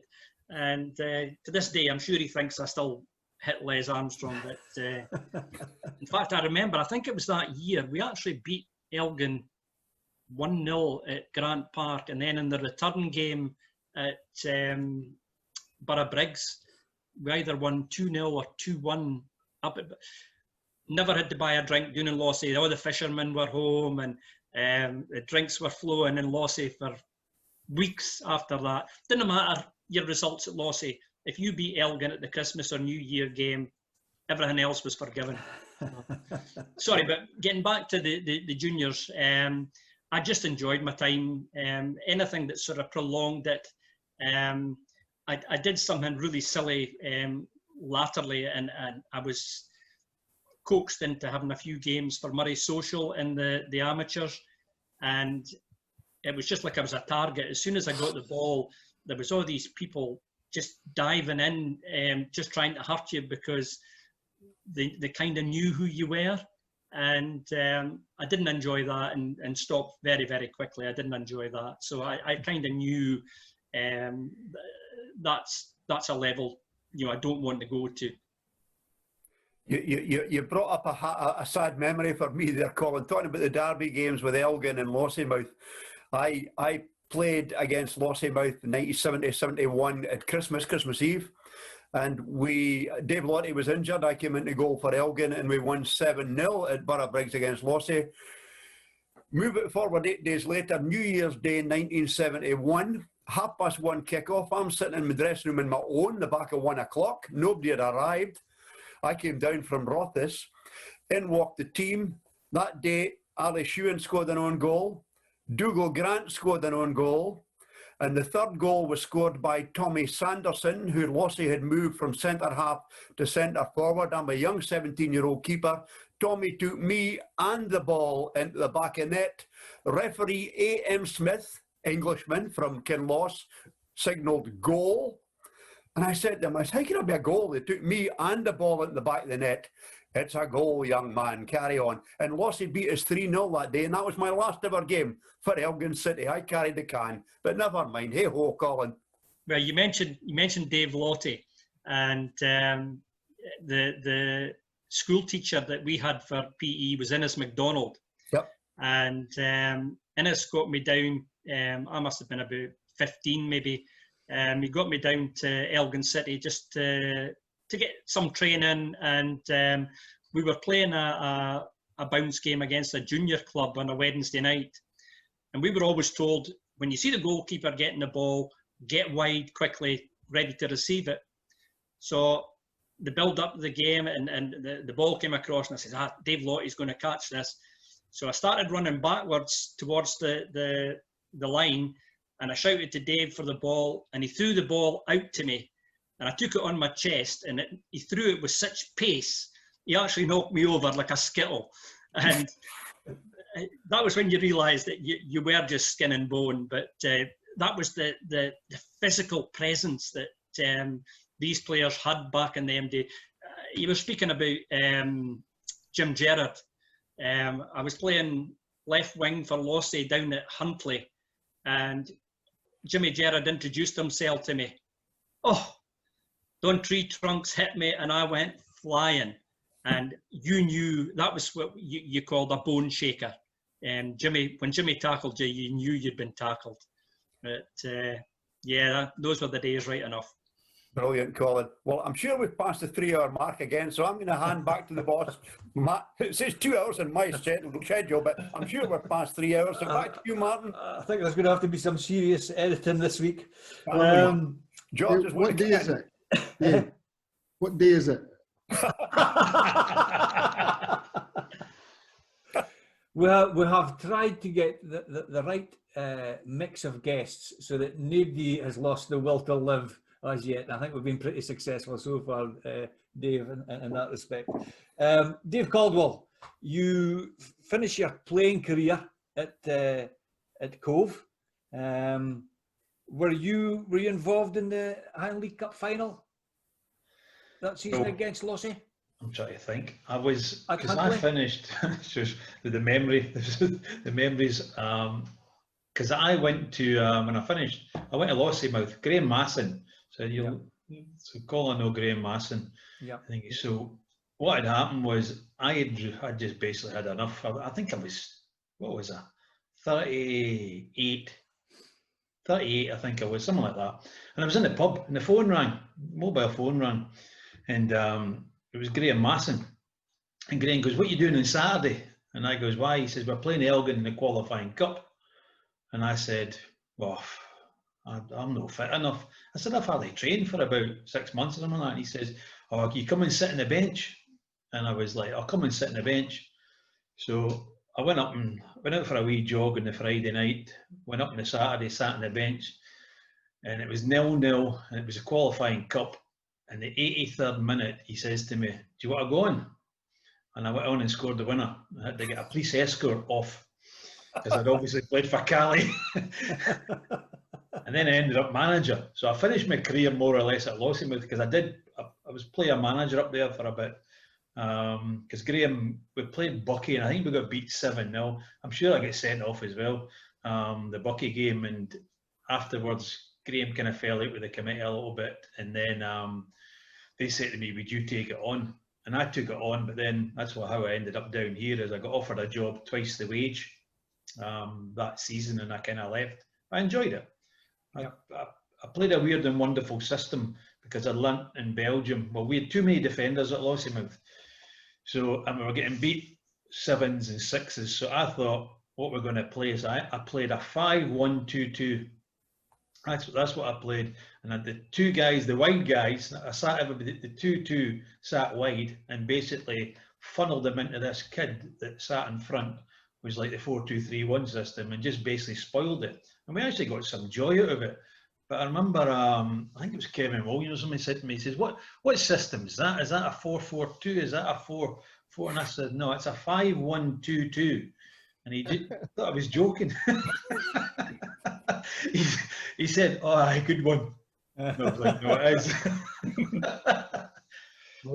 So in more recent times, Dave, I spoke about you had a role at Albion Rovers. Can you tell us a wee bit about that? Yeah, well, I ended up one of the directors there. He asked me to come along, and obviously because I've been in business with Xerox and I work for HP and people like that.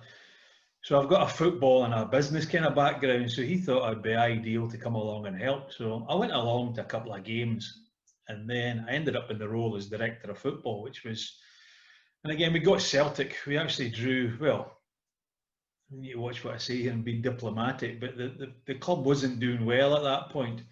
before we drew Celtic, and it was a bit of a lifesaver.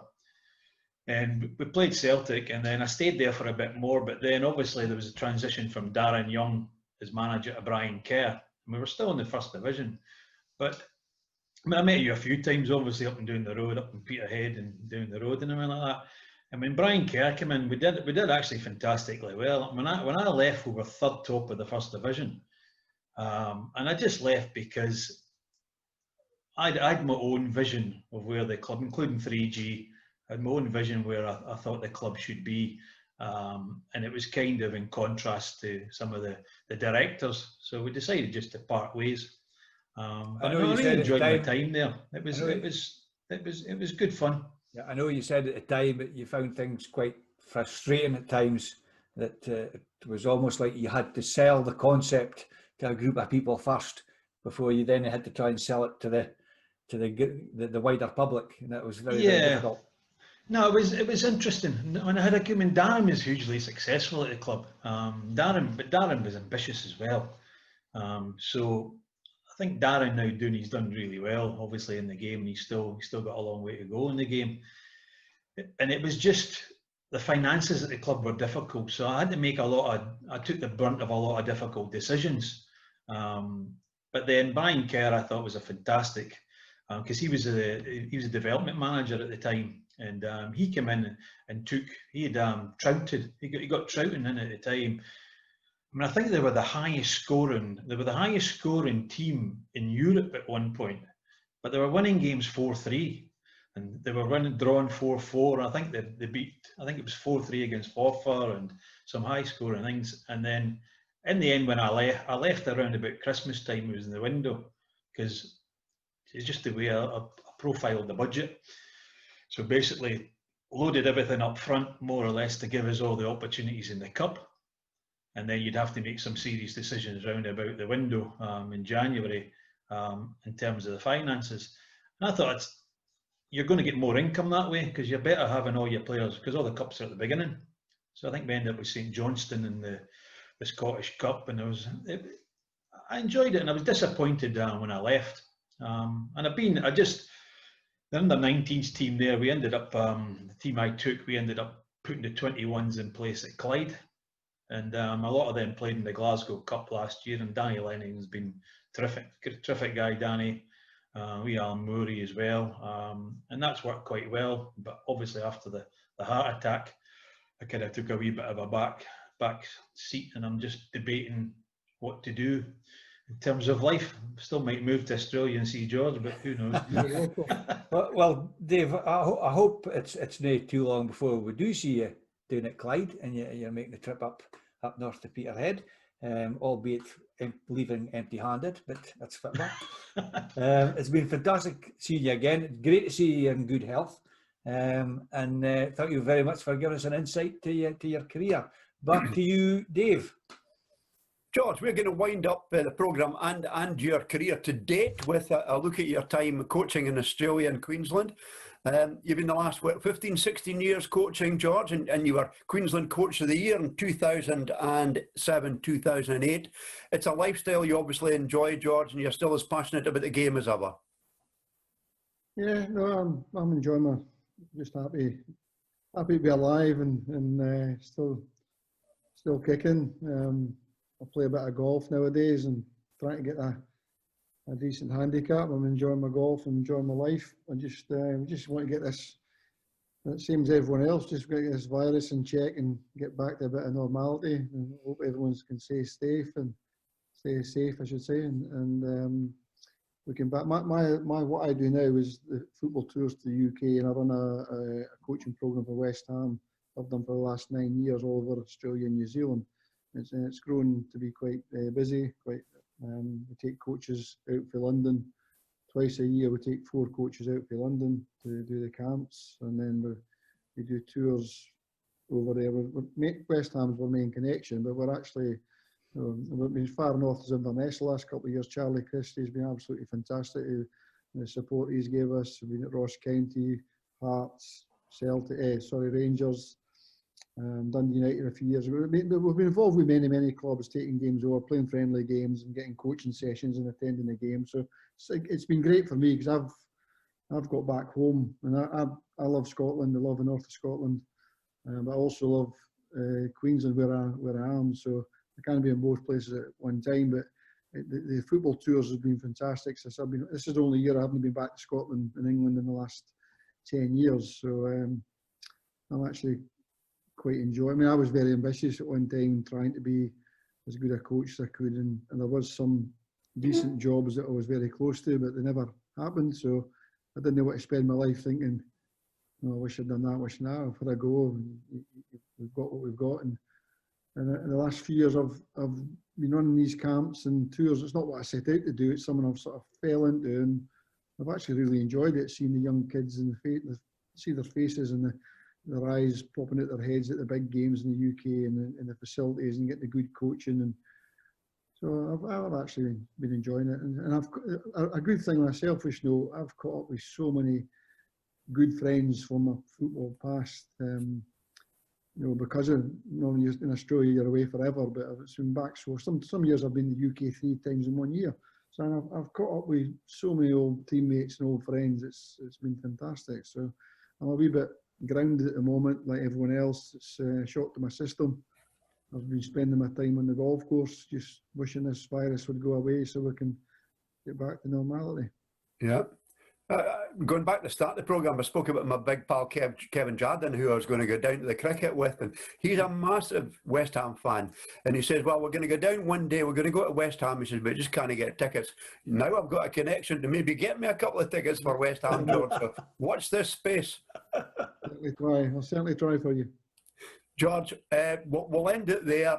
Please give my love and my best wishes to Mandy. And next time you're over in Finechty, I'm only 5 miles away. Come and see us, George.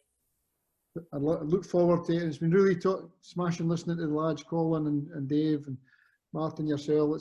I've really enjoyed it. We've been talking forever, but it's been really interesting listening to the other lads. Yeah. I'll get the final word on this one. My golf's getting worse and worse. I'm going up in 0.1. I'm playing this afternoon, and I will meet up with Graham Mass and Dave. Oh, say hello to him. I see him at Duff House every Wednesday, every Saturday. I'll pass your regards to him. Great, thank you very much. Good stuff. With that, back to Martin. Dave, do you have a head scratcher for this week? George wants in first of all. No, I'm saying cheerio. I'm waiting back. Well, didn't I go just yet, but cheers. And please, didn't answer what head scratcher. This is for the public. I'm sure you will know the head scratcher answer. It's about 2 brothers that went from a background that wasn't football, but they came into football, and they played for 2 local rival clubs in the late 60s and early 70s. Dave Caldwell will know this. Who are the 2 brothers? What was their names? One of them sadly passed away earlier this year. They came from a different sporting background. They played for 2 rival clubs. What was their names? What were the 2 clubs? And what was the sport they came from? That's a If cracker, you got Dave. the answer to that, look at the bottom of your screen. It will say at Up the Dooney. Put your answer, and we'll give you the answer next week. Great stuff, Dave. You're getting up to this down the bottom of the screen stuff. I like that.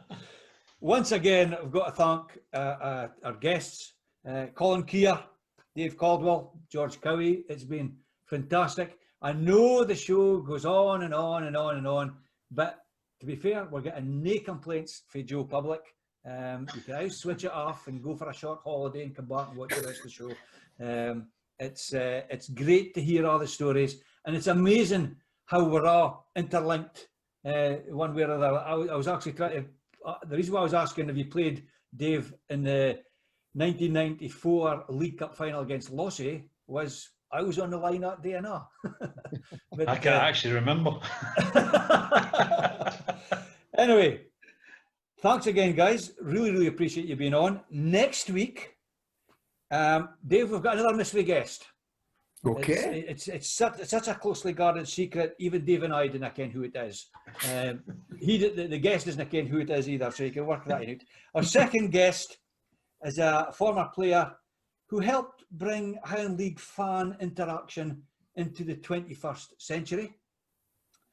And our third guest started his career playing alongside the likes of Steve Patterson at Station Park and ended up playing alongside the likes of Rod Stewart in Hollywood. You'll know that need to be a one. genius to work that in out. Folks, at home, as always, stay safe, troubled times, but there is a wee glimmer of light at the end of the tunnel. So look after yourselves, and thanks for watching. We'll see you all next Sunday night. Thank you.